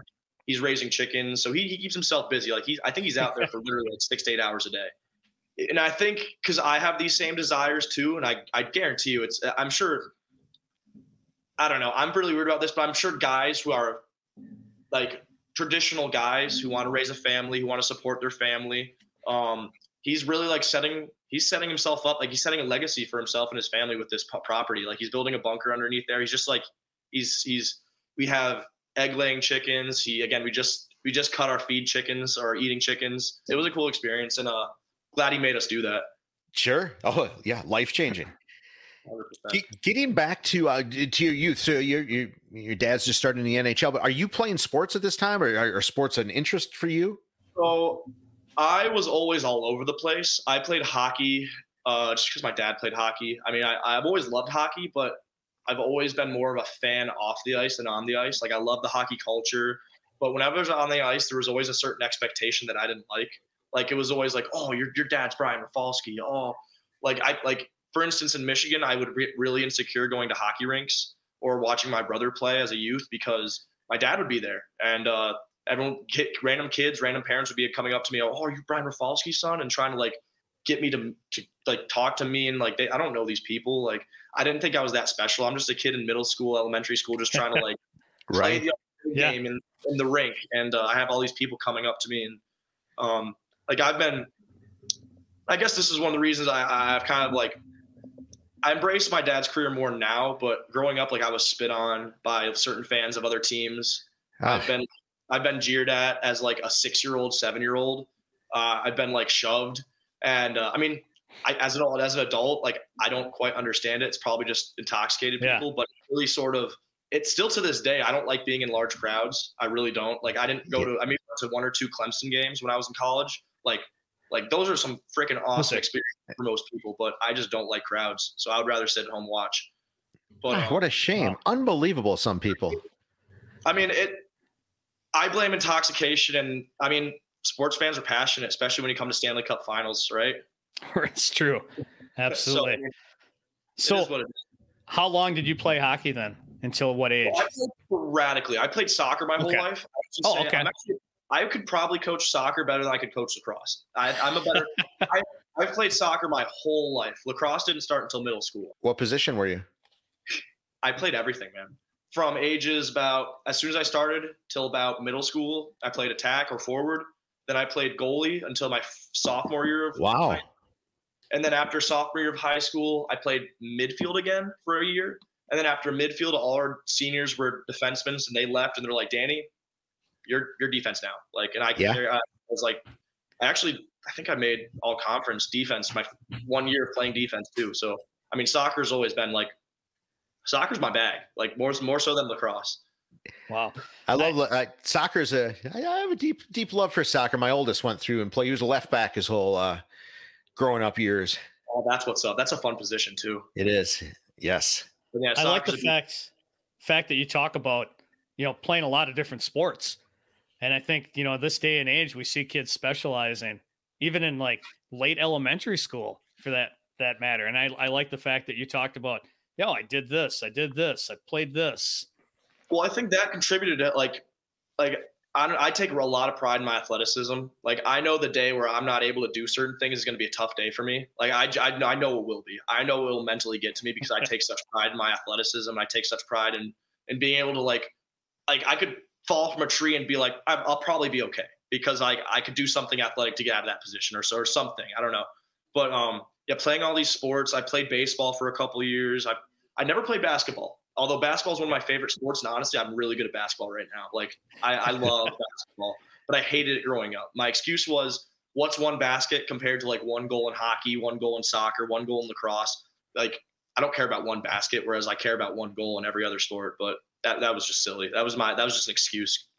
But going back to, sorry, I go off on tangents. But going back to the multi-sport, I do believe it's a lot has to do with social media. Because, I mean, I know I'm comparing myself to a lot of people online when I go on Instagram. And I'm sure it's tough nowadays when you're seeing parents seeing these kids who are 10, 11, 12 out in like Texas, out in the South, anywhere, at some random state who are just looking elite. And you don't know what these kids are doing. You don't know what sports they're doing, but they just see this kid being so good in one sport. And it's just like, all right, well, I have to put my kid in this one sport because otherwise there's all these other kids are just going to catch up and beat them. Where I think, at least at the youth stages, I think it's so important to be like getting all the hand-eye coordination, all the footwork in that all these sports can bring to the table, instead of just like I find the issue with hockey players. I love when hockey players play multiple sports. It's so tough to go a full 12 months on skates. It is it's bad on your hips. It's bad on your knees if you're not doing it and smartly or in a with the guidance. Yeah. And it's just, I think it's just important for like almost your mental health too. I feel like it's like, I've seen it. I've seen kids when I was working with the junior gamblers, when that's AAA hockey program from ages U12 up to U18. There were certain parents who would have their kids be doing about like 2 to 3 things a day, like multiple times a week. And I'd see these kids I'd see these kids coming to off ice because I was their strength coach. And I'd be like, "Oh, you looking tired, man. What's up?" He's like, "Oh, I had baseball. And then I just skated. And now my dad's making me do this." I'm like, "Dude, like you're 12. Go home. Like, relax." Like, I get it. But I think it's just social media has got us comparing ourselves so much nowadays that it's like balls to the wall with some of these parents. I struggle figuring that out, Tosh. I mean, because that's mostly our generation that's teaching that, and we never grew up that way. We definitely played multiple sports. Sports have changed. I mean, club sports have really changed the focus in a lot of these sports, and I'm not always sure for the better. But but you're right. Coupled with social media, it is a different world, and it's odd that we're the ones. It's under our watch, right? Yeah, and one of the things that I think we lack with youth is the creativity. You maybe, I don't know, Danny, but I remember going out and only having 4 guys to play baseball, and you got to hit to the opposite field or you're out, and just you had to be creative and learn things. And we're so structured with youth sports now that I think we're missing some of that creativity. Yeah. And I mean, I think one thing too is, I mean, I don't know. I mean, obviously you guys, I'm sure you guys experienced this, but when I was a kid, like I didn't grow up really with a phone. I didn't have a phone until I was like, I think like 7th grade, which is still early, but dude, we didn't even have internet. I would have to run through like woods. I'd have to run down the street. I'd have to be jumping over rocks to get to my buddy's house. Like, or to like see, hey, can you hang out tonight? Oh, okay. Can't, I'm going to just run back to my house. Like, I'd have to play with a ball like against the wall with myself. Right. I feel like kids aren't really doing that nowadays. It's so easy to just hop on the Xbox, be like, hey, what are you doing right now? Oh, I got like 30 minutes. Let's just play like Fortnite or something. Like, I find myself guilty of that. Like, it's so easy for my buddy to send me like, hey, what are you doing tonight? Nothing? All right, let's game.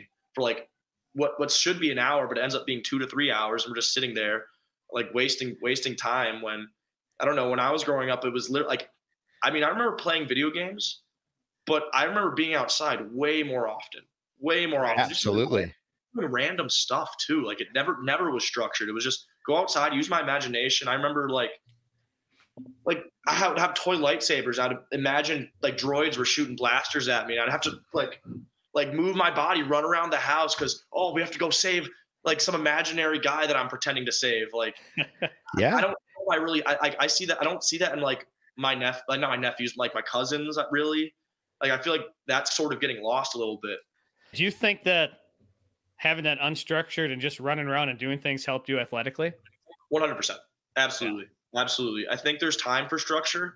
I never really appreciated structure until I got older, but I don't expect many kids to. I will say, right. And that's one thing I actually think about when I'm personal training. So I actually train a good amount of athletes. Like I have a couple Notre Dame hockey players that I train right now.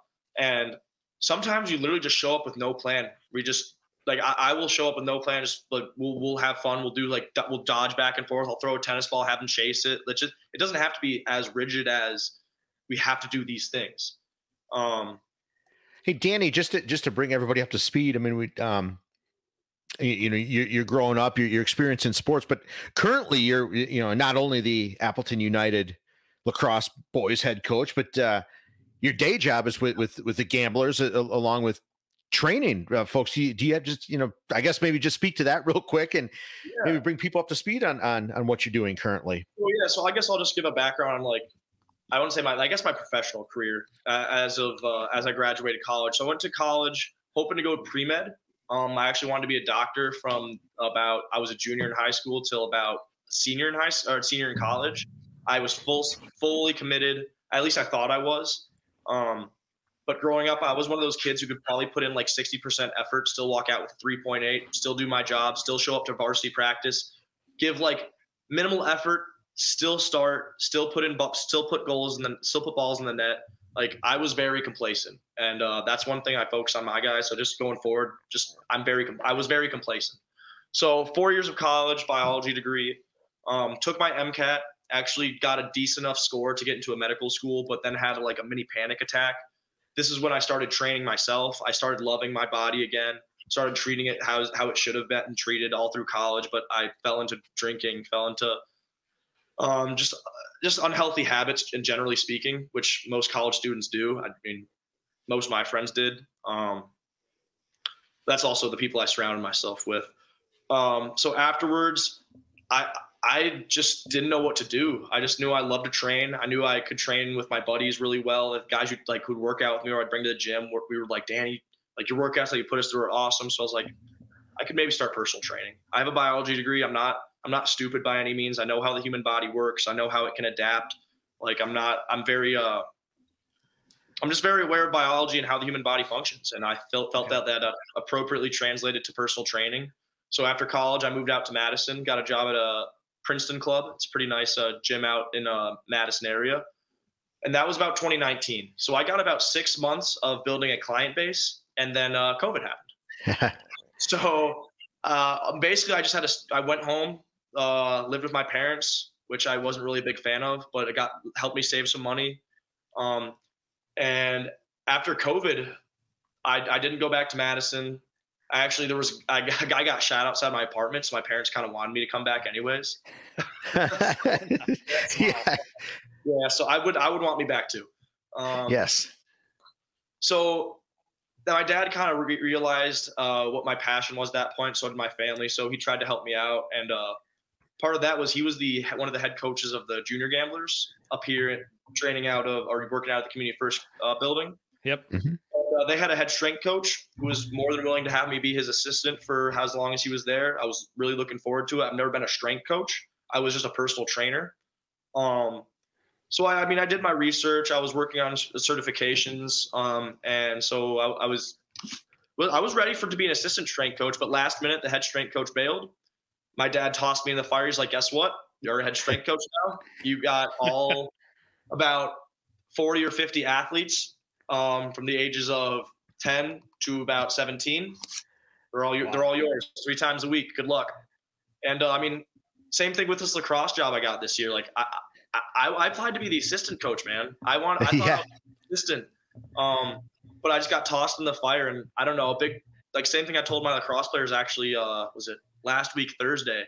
I'm a big fan of putting myself under pressure because I don't think I'll ever break. As stressed out as sometimes I get, as hard as I am on myself, I know at the end of the day, I'll adapt. I will come out strong. I won't let myself fail. So I do tend to put a lot of pressure on myself, and it's worked, or at least that strength job. And same thing with coaching. Like I just put pressure on myself. Hey, every day you got to get better. This isn't good enough. Like every day I'd come home from work, and even if I was coming out like happy, like I did a good job, I could do better. I could always do better. And same thing, like every day. I think I get that from my dad. Not that he necessarily beat down on us, but I just remember coming home from sports games. It was always, you gotta do this better. You gotta do this better. You didn't do this. You didn't do this. And so I feel like that. And even when I was like mowing the lawn and stuff, little things like that, like, no, you got to mow it this way, or like you got to pick up leaves this way. It's way faster this way. Where I just wanted to do it. Like, right. Just let me do it. So I think that, but at the end of the day, I think, it's helped me hold myself to a high standard. Obviously it has its ups and downs, but at the end of the day, it does push me to be a better individual no matter what I'm doing. It's a great skill to have. It is. I feel like I don't see a lot of guys use that wisely. Like I see guys like, on our team, like for instance, I don't know if you were at the game. Were you guys both at the Wausau game by chance? I was not. No. Okay. Yeah. So one of our polls, I won't mention names, but one of our polls, he made a play. 99? No. One of our LSMs, who gets frustrated pretty easily, made a mistake and just stopped on the play. And I just told him get off. And I know he puts a lot of pressure on himself. And I know he just did it unhealthy. Like he just sat on the sideline and was quiet the rest of the game. So after the game, he comes to me, he said, "I'm sorry, coach." I told him like, man, like I get it. Like he comes from a privileged family too, where I'm sure the standard is held pretty high. And I don't know that. I just kind of assumed just because I know our standard was pretty high. Like not that I had to get good grades, but I knew that if I didn't, I was pretty when I got home. So right. So, and there was not really pressure on me. I just knew that I didn't want to disappoint my dad. And I know this kid feels the same. So I pulled him aside, like, hey, use the pressure you put on yourself wisely. Like keep an even head. Like I told him, like, if you ever see me on the sideline, I never get too hot. I never really get too cold. I try to stay balanced. And I told him to do the same thing. And I hope he listens, but it's just, like a lot of guys I feel like need to learn how to apply pressure on themselves wisely. Like they either put too much on themselves, they don't put enough. And it's definitely something like I've grown up learning how to balance.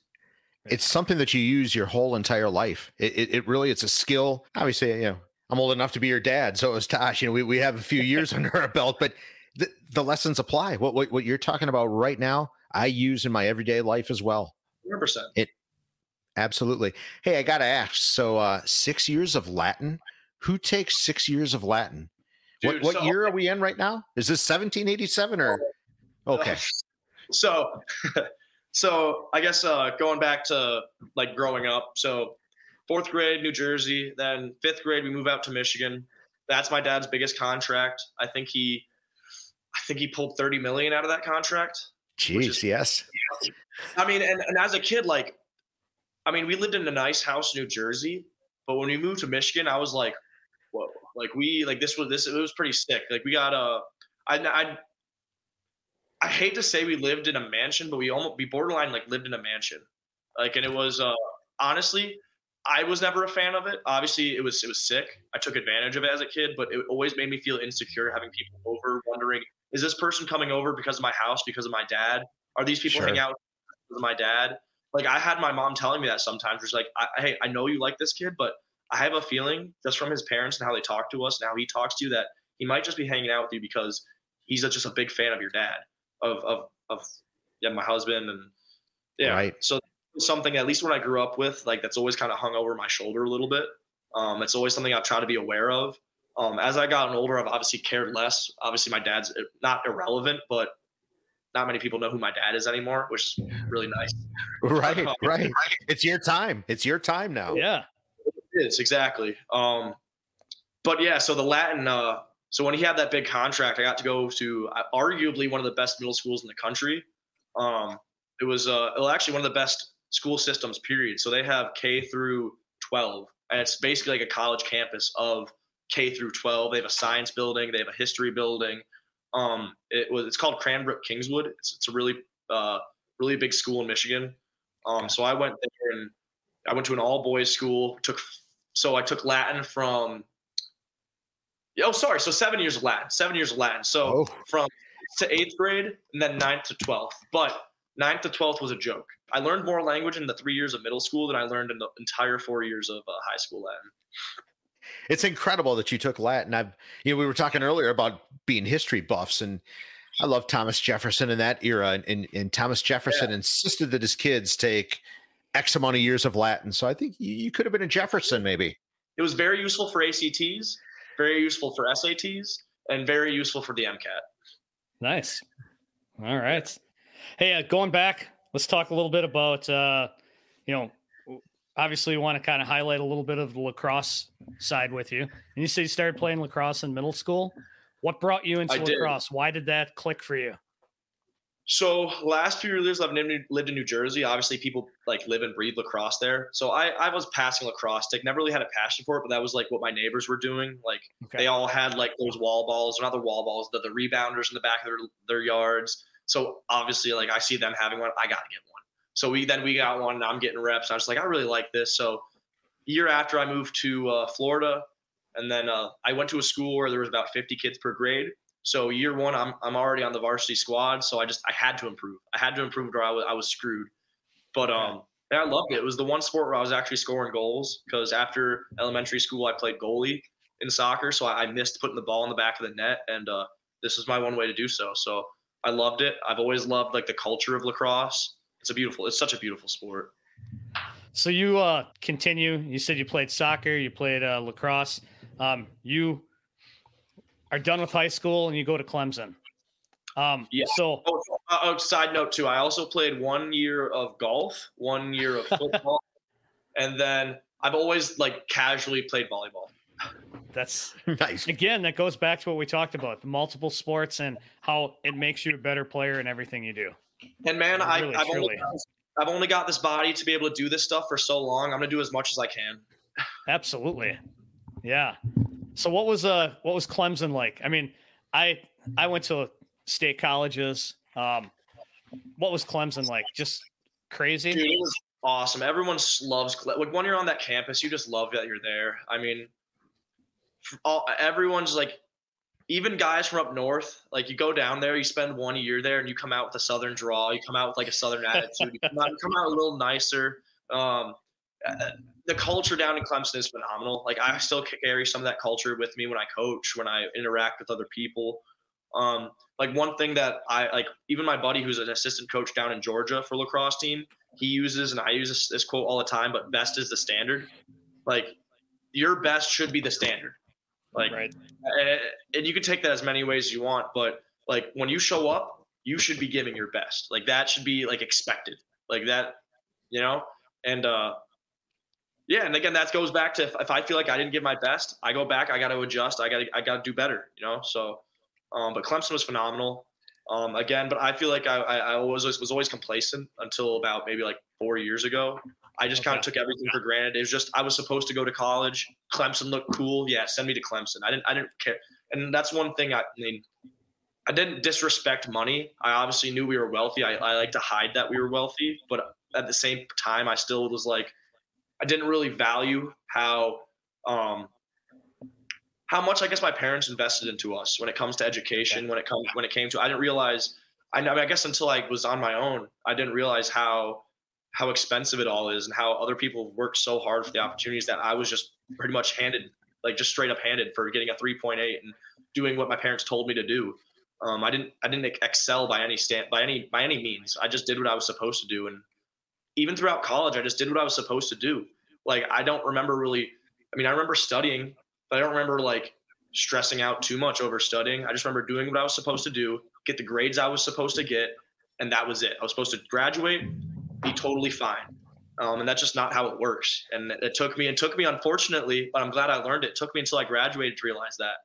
I mean, it could be a mixture of I just didn't challenge myself enough, honestly, at the end of the day. And I really regret that.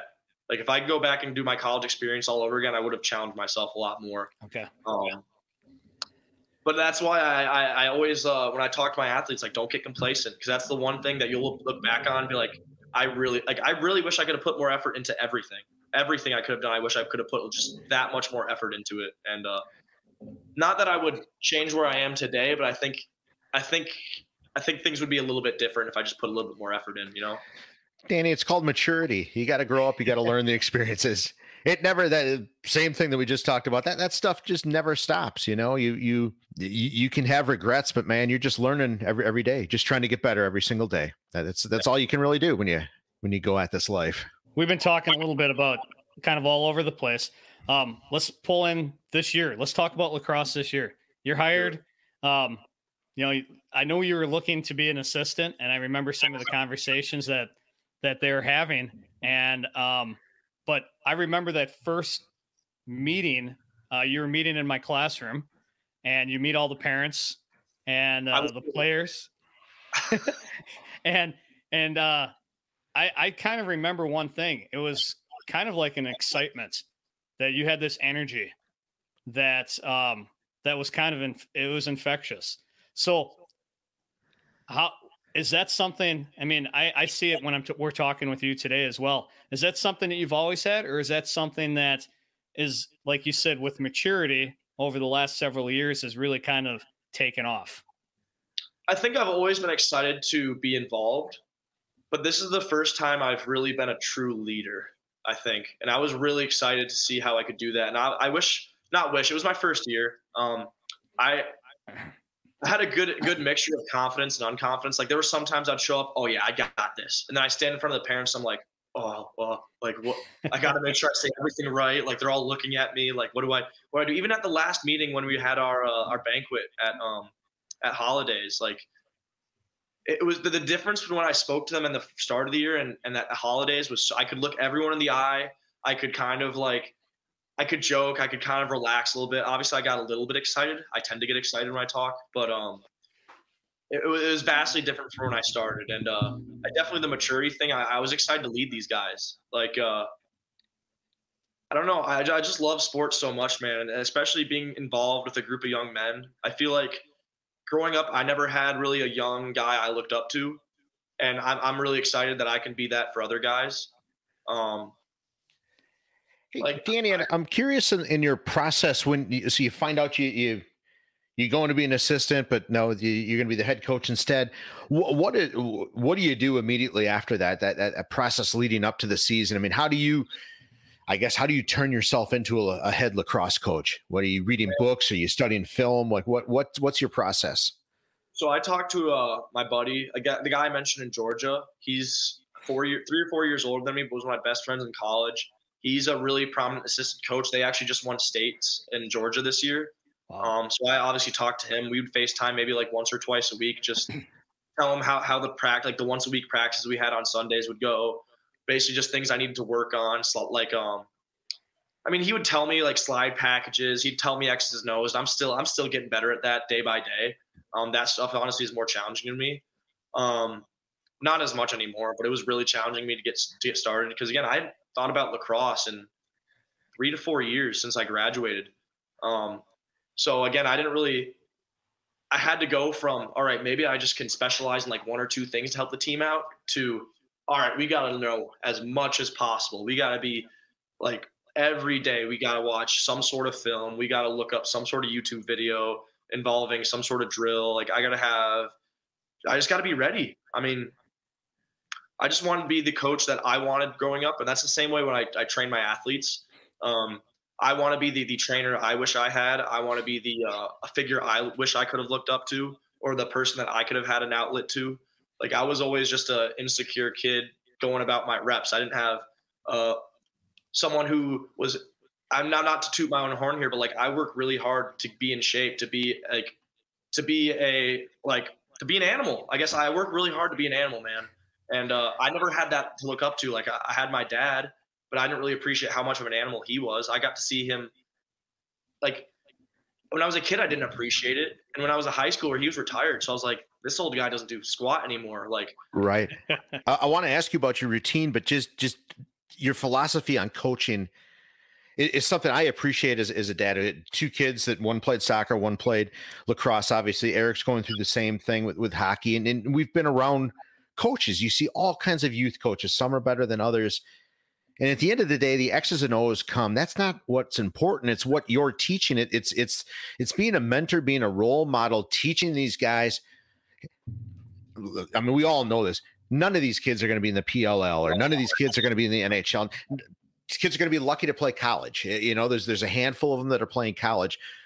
But what's going to be with them forever, and what I like to see out of a coach and hope a coach teaches a kid, is just how to be a decent human being, and that's what sports brings out of people. That's what I hope parents grasp to that. I know you and I had talked about parent behavior one night and things like that. And that's really, I think the message gets lost in that, because yes, we all want to win. Absolutely. But it's what you just talked about.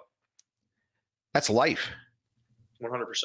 100%. And I think one thing that I don't know if all the guys can attest, but I think at the end of the year too, one thing that all these guys should know is that Coach Danny loved showing up for us. Coach Danny loved every practice. Coach Danny loved every win. Coach Danny loved every loss. He just loved being with us. And like, I feel like I definitely remember the coaches who had that attitude too, where I knew like, oh, Coach is excited to see us today. Like, yes. Like it all starts with Coach. Like I know I had my off days. I know I had my off games. Like I feel like I mean, as a personal trainer, sometimes, and a coach, sometimes you know you have to fake it. I mean, as anyone in a professional setting, sometimes you got to fake it. But I truly wanted to be there every day. And whether I was in a crap attitude sometimes, which I think was like one or two practices, I loved being there. And I think those guys knew I loved being there. And I hope it translated. I mean, that's infectious. I think everybody, I think even the parents, I think everybody that was within a mile of the field that you're on felt that energy. Because again, like how many opportunities do we have left of this at the end of the day? Like, yeah, like this is the stuff I'm gonna remember. I'm not gonna remember being on my Xbox when I'm 70 or 60. I'm gonna remember all these moments with my guys, with the teams I've been a part of, with all the boys I've committed myself to. And I think that's one thing I take pride in as someone who's involved with athletics. Any team I'm part of, those are my guys. Like I love from day one, even the gambler guys. Like I remember panicking meeting all those guys, because some of these guys are future NHLers. And I'm over here, washed up 25-year-old. What, like, if I was in their position, I wouldn't want to listen to me either. Like, I have to prove myself. I have to earn that respect. And if I say one wrong thing, especially for those USHL guys, I'm screwed. I lose that respect so fast.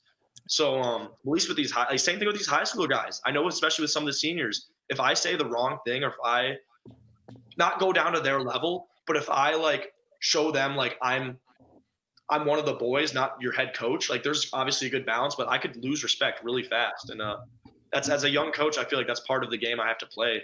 But no, every team I'm part of, day one, those are my guys. I love those guys. I will ride or die for my team. I have a question for you. So you talk about your guys. What's your best take from your team this year? What's one thing that you take away that's at the top of your head that you're like, man, that was great. That's something I really, really enjoyed from these guys? I can't think of a time we gave up. Okay.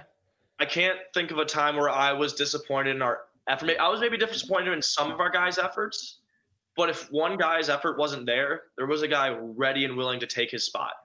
And if when we were down, I loved how frustrated the guys would get. Like if like holding each other accountable. Like obviously, I'm not one to yell at my defenders if they make a mistake, or I'm not one to yell at my guys if we can't get it clear. The last thing I want to do is beat down on them because they know they can't get it clear.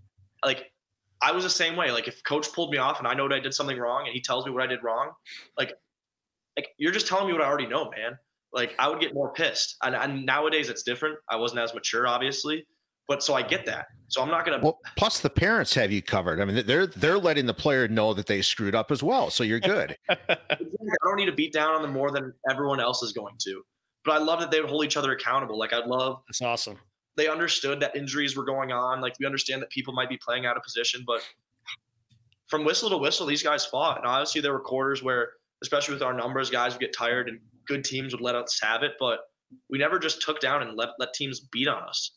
I don't think we ever did. Even Hudson, even that last game, like we let in 5 goals in the first 3 or 4 minutes, I think it was. And we still kept fighting. We got their coaches panicking a couple times. It was awesome. Or not panicking, but getting down on their boys. And that was awesome.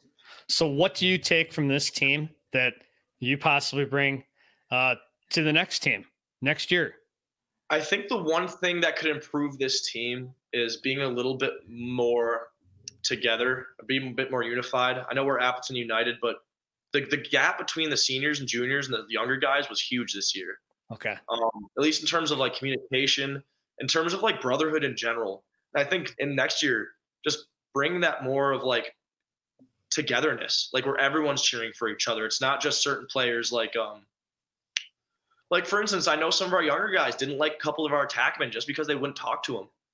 Our younger freshmen and sophomores just I could tell it in some of the team voting too that there were certain biases from especially the younger guys. Where I knew they knew that this player deserved this award, but they voted him lower anyways just because they didn't like him. And I think that going into next year, just doing maybe just off the field activities with the team is a little bit more team bonding. I know it's tough from the guys from Wapaka and Jalen from Wild Rose, but I think if we want to be a championship team, which especially with Hudson losing 17 or something seniors, I mean, it's easy to say it's open right now. We'll see when it comes closer to the season. But it seems like this whole state is pretty open right now, in my opinion. Cool. I think the one thing that's going to also improve our team as skill-wise, but also as a whole, is just brotherhood. Because I know some guys are obviously super tight with each other, but we need to be that way. Shoot, just be that way for 3 months. Be that way. Fake it. Not necessarily fake it, but you can love this guy as much, love this guy for 3 months, and you don't have to think about him afterwards. Exactly. Right? And you got a big group coming in. You got 14 those 14 U's. You got a bunch of 14-year-olds coming in as freshmen this coming year. I'm so excited for those guys. I'm so excited to have a full JV team. I mean, and a full varsity team. That'll be so huge for our boys.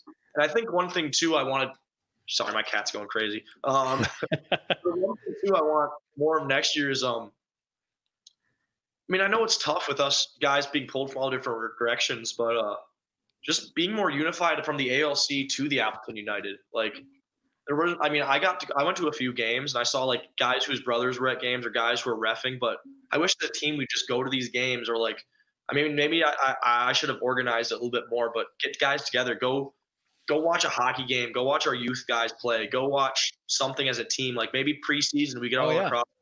Go watch the Fox City Stars play Appleton United hockey. Just get the guys together as much as possible before the season, WIA next year. It's huge. How does that change lacrosse in your mind? I mean, at the end of the day, it's 2 teams going on a field and playing against each other. If there's any other logistics, I wouldn't know, but they got to hit me with it and I'll adapt on the fly, I guess. But I mean, it's huge.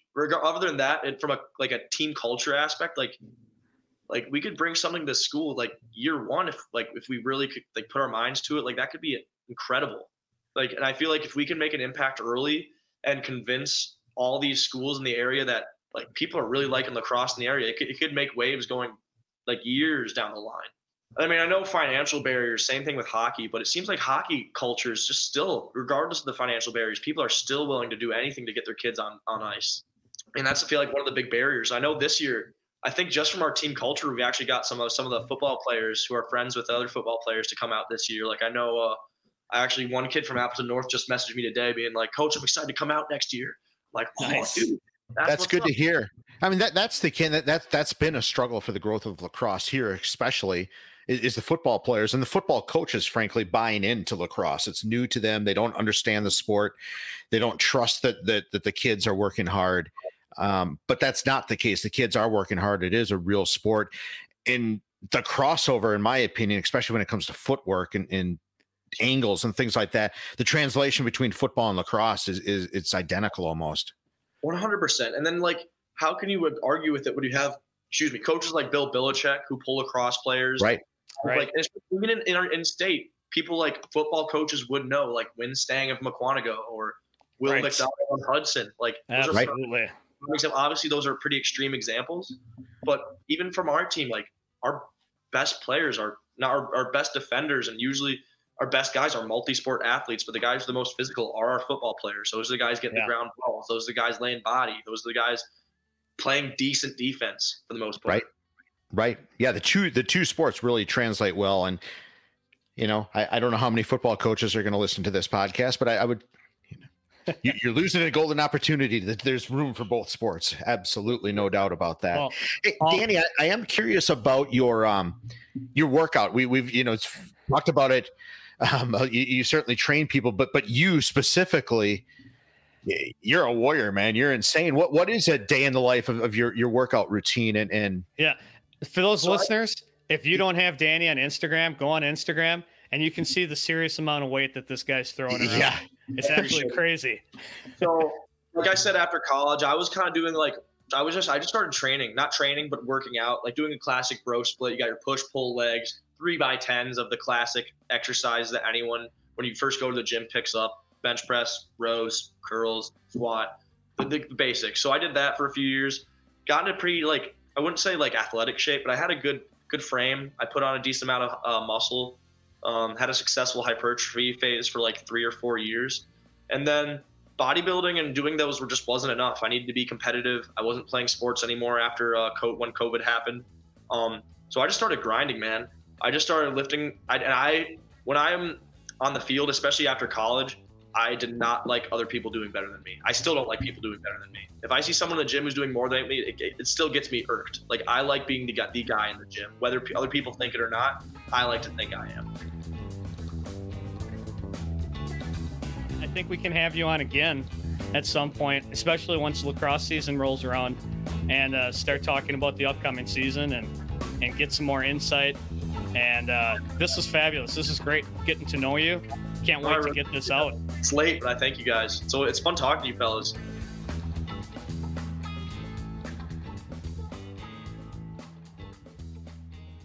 So now after Danny, we move into our next segment. That's the old look at new. And I'm going to go all the way back down to Milwaukee on this one. And this time of the month, this end of July, Warren Spahn sets the home run record of 31 home runs by a pitcher. Yeah. Milwaukee Braves. Excellent. I love it. A little before my time, but you hear a little bit on when you're a baseball guy. So, well, no doubt. I mean, we know, the generation right before us, we're certainly well aware of those folks. And they talked about Warren Spahn. I remember my dad talking about Warren Spahn. Yeah. Right. One of the all-timers for sure. One of the greatest baseball players that played in Wisconsin, I would say. Now we're never going to see pitchers hit again. Right. No kidding. Right. What a difference. Baseball, really all the sports have evolved, but it was a different game back then, but right. He was a special player. He would have been special in this modern age as well. Yeah, absolutely. Well, I'm going to stick with the baseball theme, Tosh. I'm going to move a little bit further south. I'm going to go down to Chicago. The year's 1921. The Chicago Black Sox. Remember those guys? Yeah. 1919 Black Sox. Well, it was actually July 18th, 1921, the actual trial for the Black Sox began. So 2 years after, a year and a half after the fact, they finally got around to the trial and if I recall, there was a pretty good movie about the 1919 team. Absolutely. I think John Cusack was in that. Yeah, among some absolutely. other people. Yeah. Absolutely. And yeah, Shoeless Joe, always felt bad for him. And seems like he got the raw end of the deal. There's another guy that would have been one hell of a ball player in any era. Absolutely. Well, that's our take on an old look at new. We appreciate you playing along with us, and we'll try to keep digging up some interesting facts. Hey, Newsa-Cast listeners, you can find every episode on Apple Podcasts, Spotify, or YouTube. Please help us grow by subscribing or sharing the Newsa-Cast, or follow us on Facebook, Twitter, or Instagram. Hey, for this week's throwback, we were lucky enough to have the amazing, legendary Casey Powell, Hall of Famer in lacrosse, Syracuse legend, number 22. He came and was one of the speakers, interviewed by Shane Sparks, which was an incredible interview. Just hearing his story was absolutely amazing. And Joe, what a great night. I mean, we went and we got to hear Diggstown play Dead covers for Bill Walton. We drank Spotted Cow with Casey Powell, and I mean, great guy, great personality, lots of energy, and just a fantastic story to hear how he started in lacrosse and how it just erupted into one of the all-time great lacrosse players, no question about it. And you are correct. He did like the Spotted Cow. I know this is a kid's show, but facts, right, Tosh? He'd like the Spotted Cow. He did. I'd say one thing about Casey, you know, if you were to open up a dictionary and look up the word stud, pretty sure Casey's picture would be there. Dude's incredible. I mean, first of all, he's one of the greatest lacrosse players ever. His whole family, his brothers, are equally as good. Absolutely.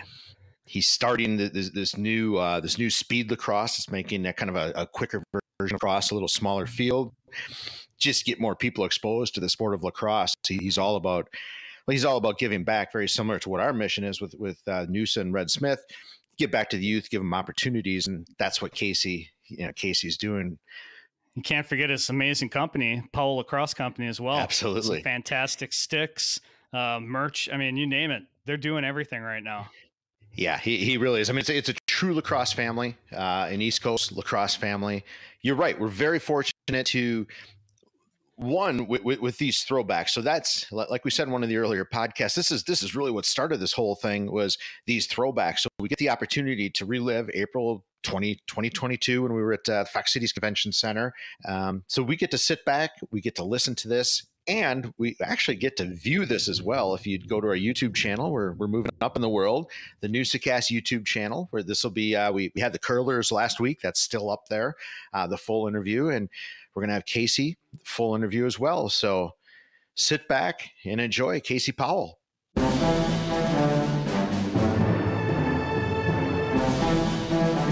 Red Smith Sports Awards Banquet Throwback.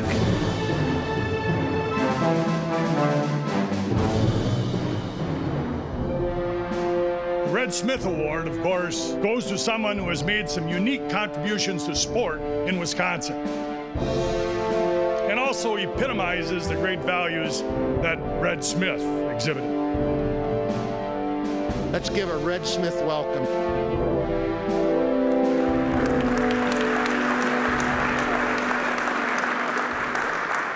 I'd like to bring on Casey Powell. Won a national title at Syracuse in 1995 as a freshman, two-time NCAA Player of the Year. And we're going to bring him up on the stage and talk some lacrosse.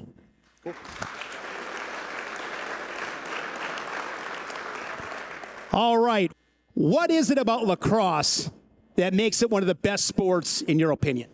For me, growing up, I played all sports. I tried everything. I was always in the schoolyard, always in the backyard playing, and I played football. I played basketball. I tried wrestling until I got beat by a girl. I said, hey, maybe I'll try something else. I couldn't skate in hockey, but I love hockey. But it's a combination of a lot of different sports for me. And when the ball's in your stick, it's a very powerful feeling. You have the freedom to kind of create and do what you want. So there's a lot of artistry involved in the sport. And I had a kind of a backyard creative style that I love to implement, and I was able to play for a really long time. And I love to compete, and I played professional lacrosse for 18 seasons.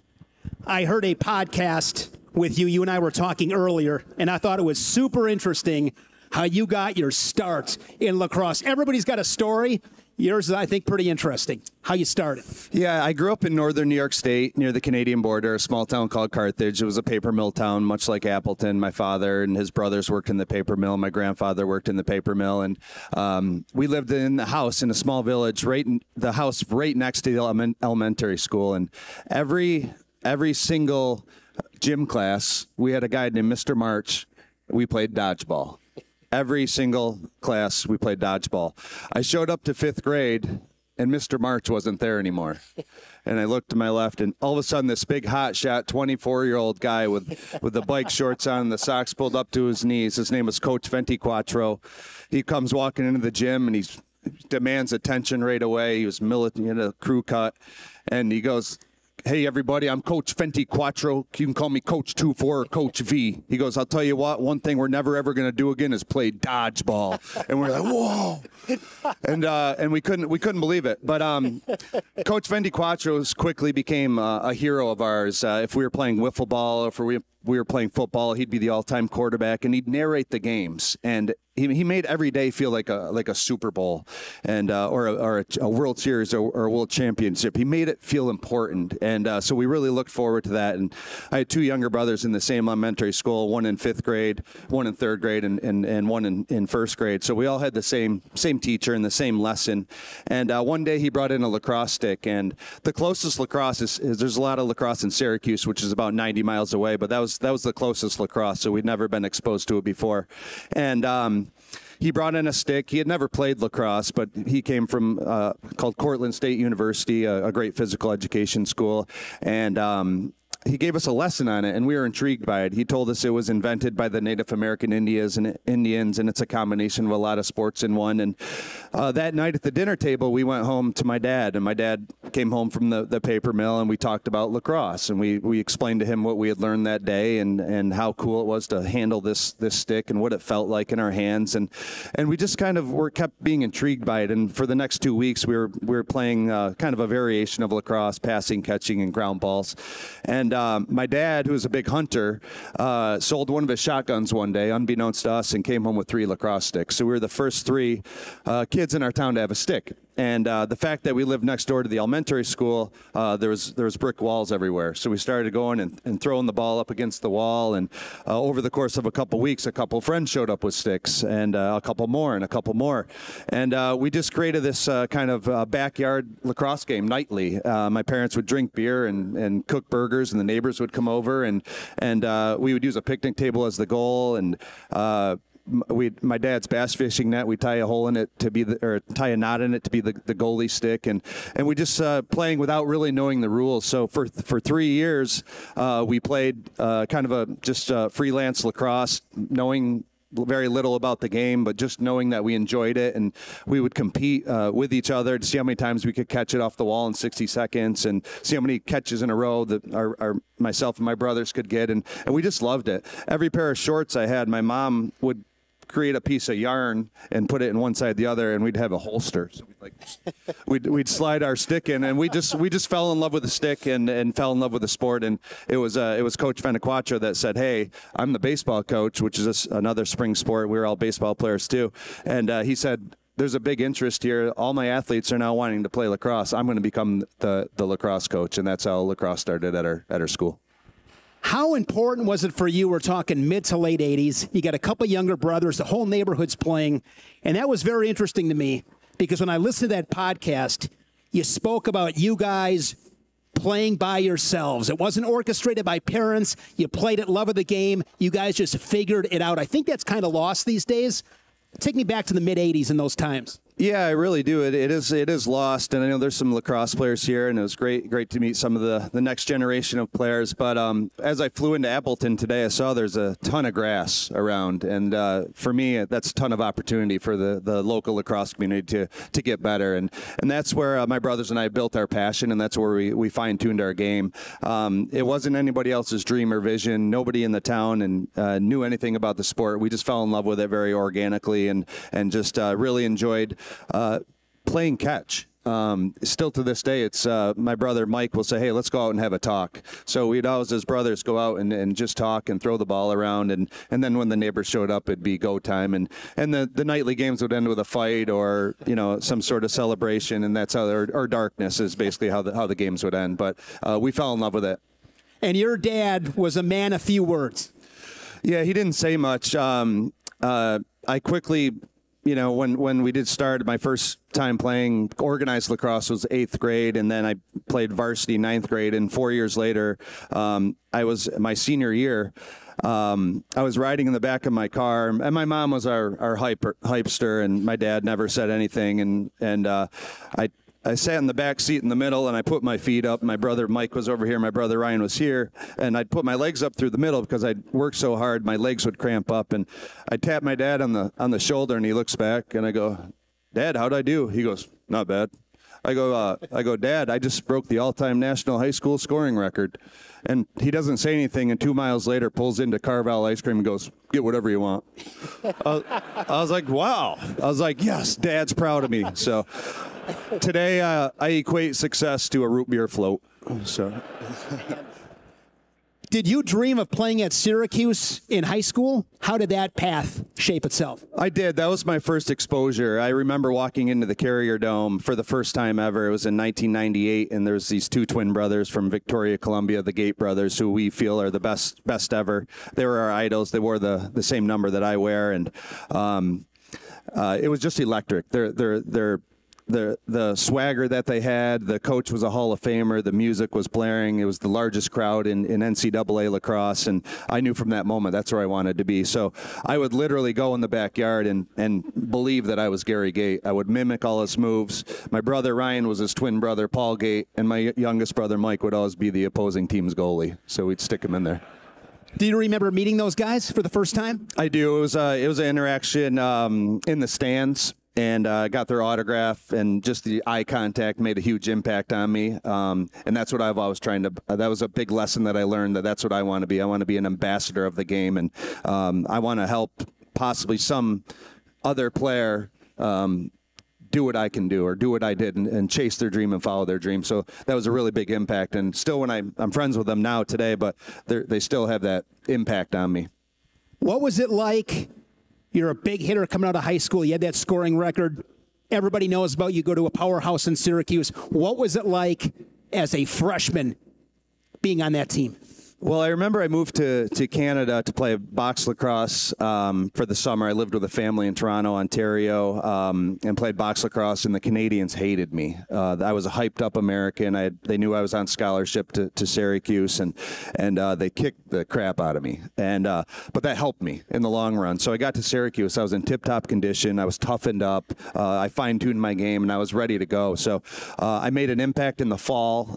Lacrosse is a spring sport. I made a big impact in the fall. I was ready to go. I was ready to play, and they gave me the Gary Gate number, which is the biggest number at Syracuse. It's like number 44 in football at Syracuse. So I started off hot. I led the team in scoring. We went on to win the national championship. So it was a dream come true, and a lot of hard work and effort to get there. But it was great, and obviously kind of rode that out my career.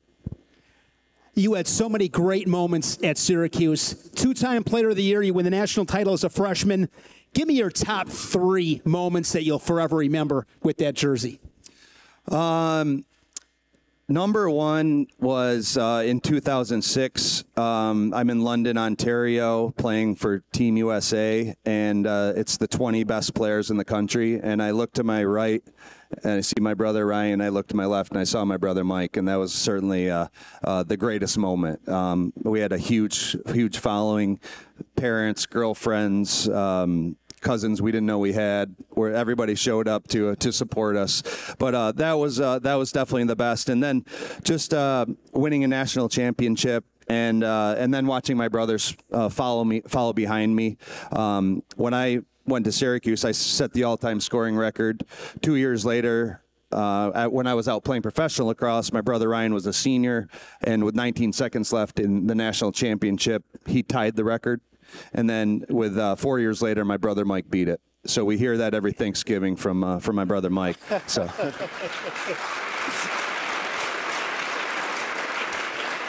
When you look at yourself as an athlete, you had a lot of success. You come in as a freshman, you have all that success.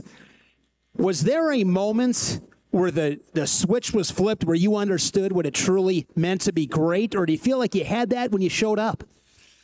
No, I didn't know. I didn't know how good I was. I didn't know how successful I would be. I didn't travel a lot. I grew up in this really small town. I remember I had a coach show up at my high school, and he goes, "Hey, Casey, I'm Coach Carl Runk from Towson." And I had never heard a Towson or a Maryland accent before. I'd never met anybody from Maryland, so we never traveled, never went on family vacations and stuff like that. So it was just incredible to be able to wear that number and to be successful and take it where I did. So it was just it was great to see my brothers wear it, and I wore it proudly for several seasons. If you had to give yourself any advice, knowing what you know now, heading into college, what would that be? I was pretty ready. I was ready. I didn't party in high school. I was dedicated to my craft. I loved to train. I loved to work hard.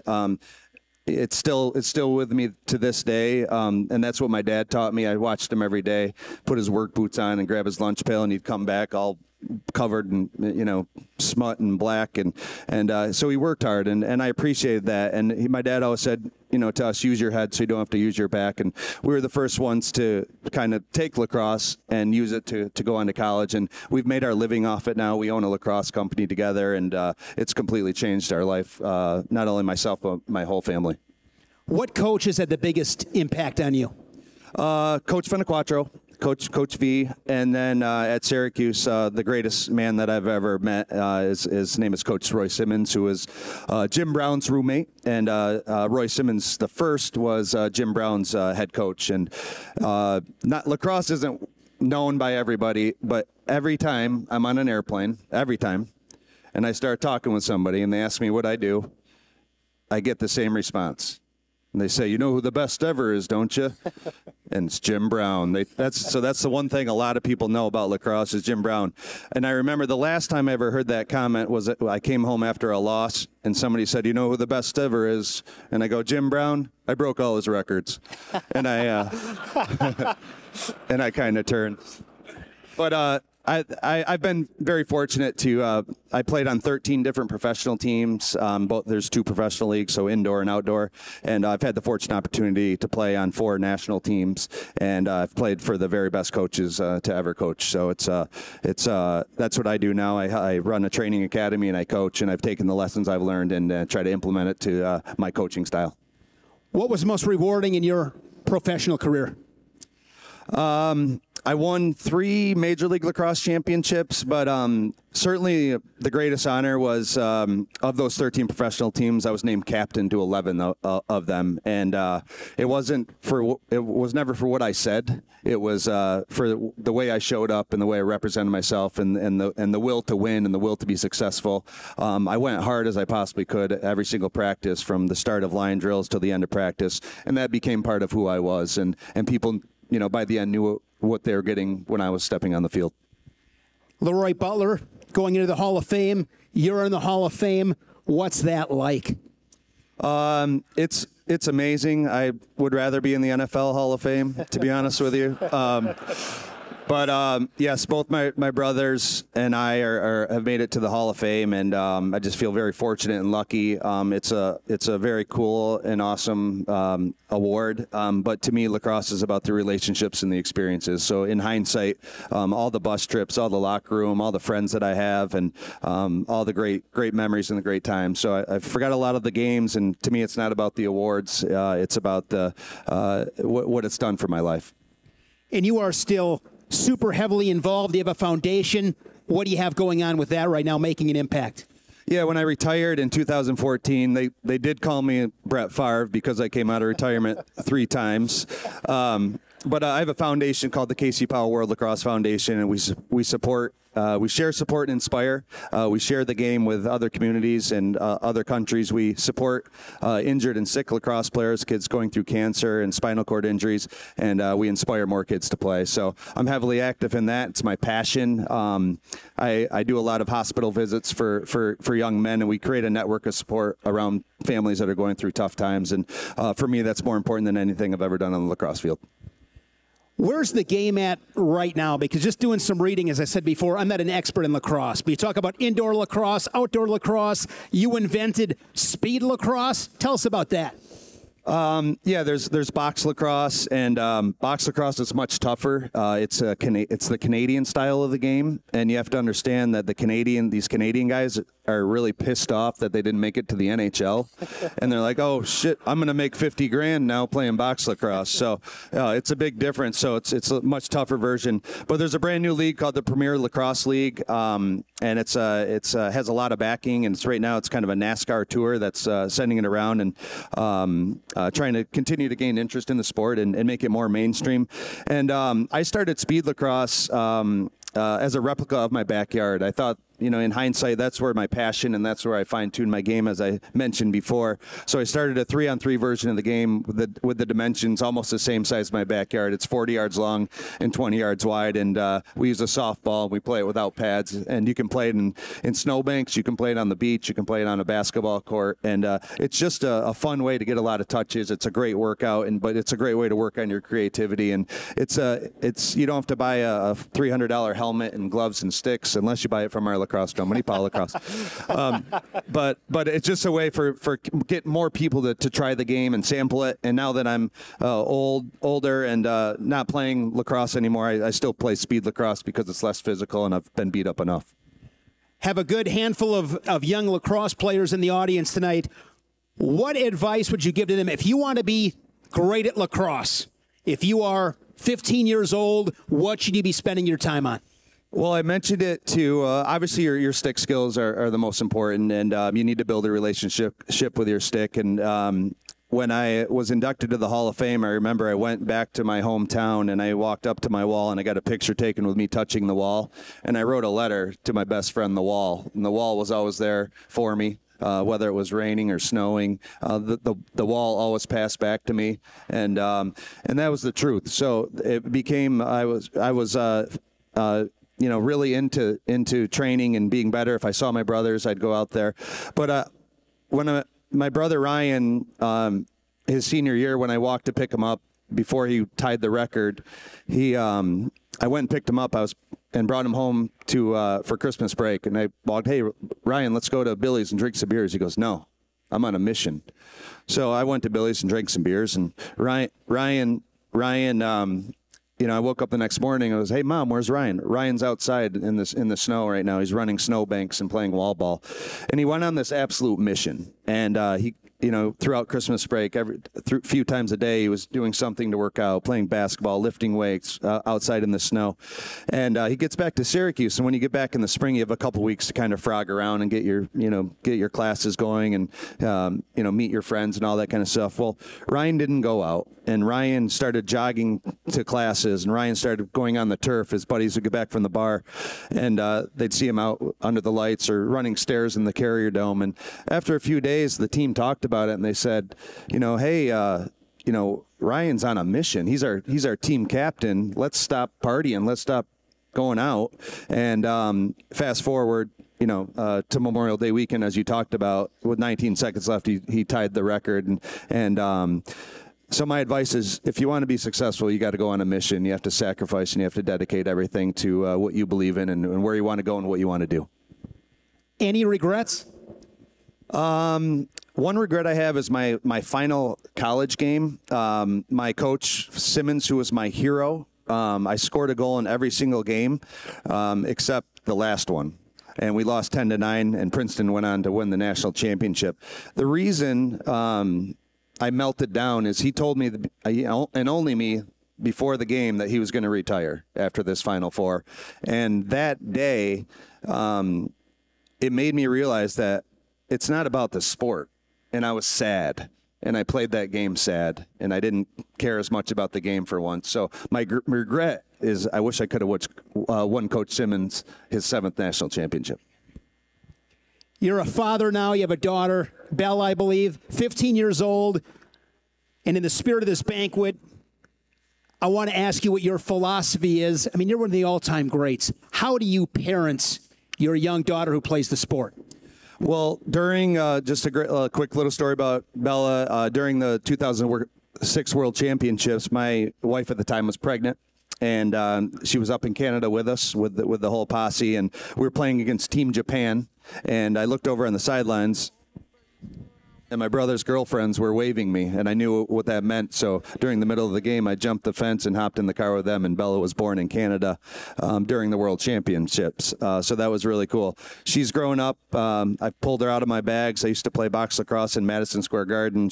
I'd pull her out on the back of my bag. She's been to so many games. She's traveled to all the countries I've played in. But I never forced it upon her because my parents never forced it on me, and I liked that. It was allowed to be my thing. And finally, the past couple years, she's really picked up the sport and gotten back into it. So for me, it's allow her to find her own passion and pursue it. And as soon as she has that, and then I try to give her all the tools to be as successful as possible. So got to have the passion. Last question for you, Casey. How do you want to be remembered?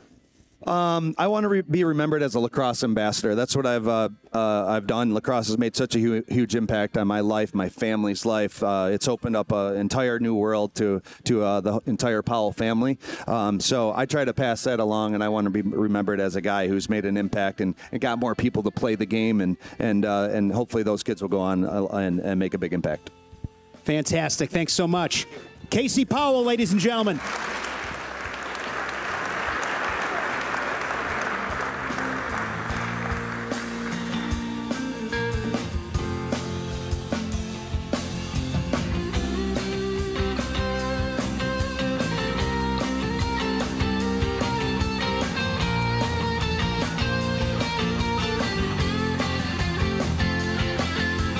Thanks for listening to the Newsa-Cast. We appreciate your support. If you haven't yet subscribed, please do so and tell a friend. A huge thanks to Digstown for all the music in today's episode. Catch a gig or find them on Spotify.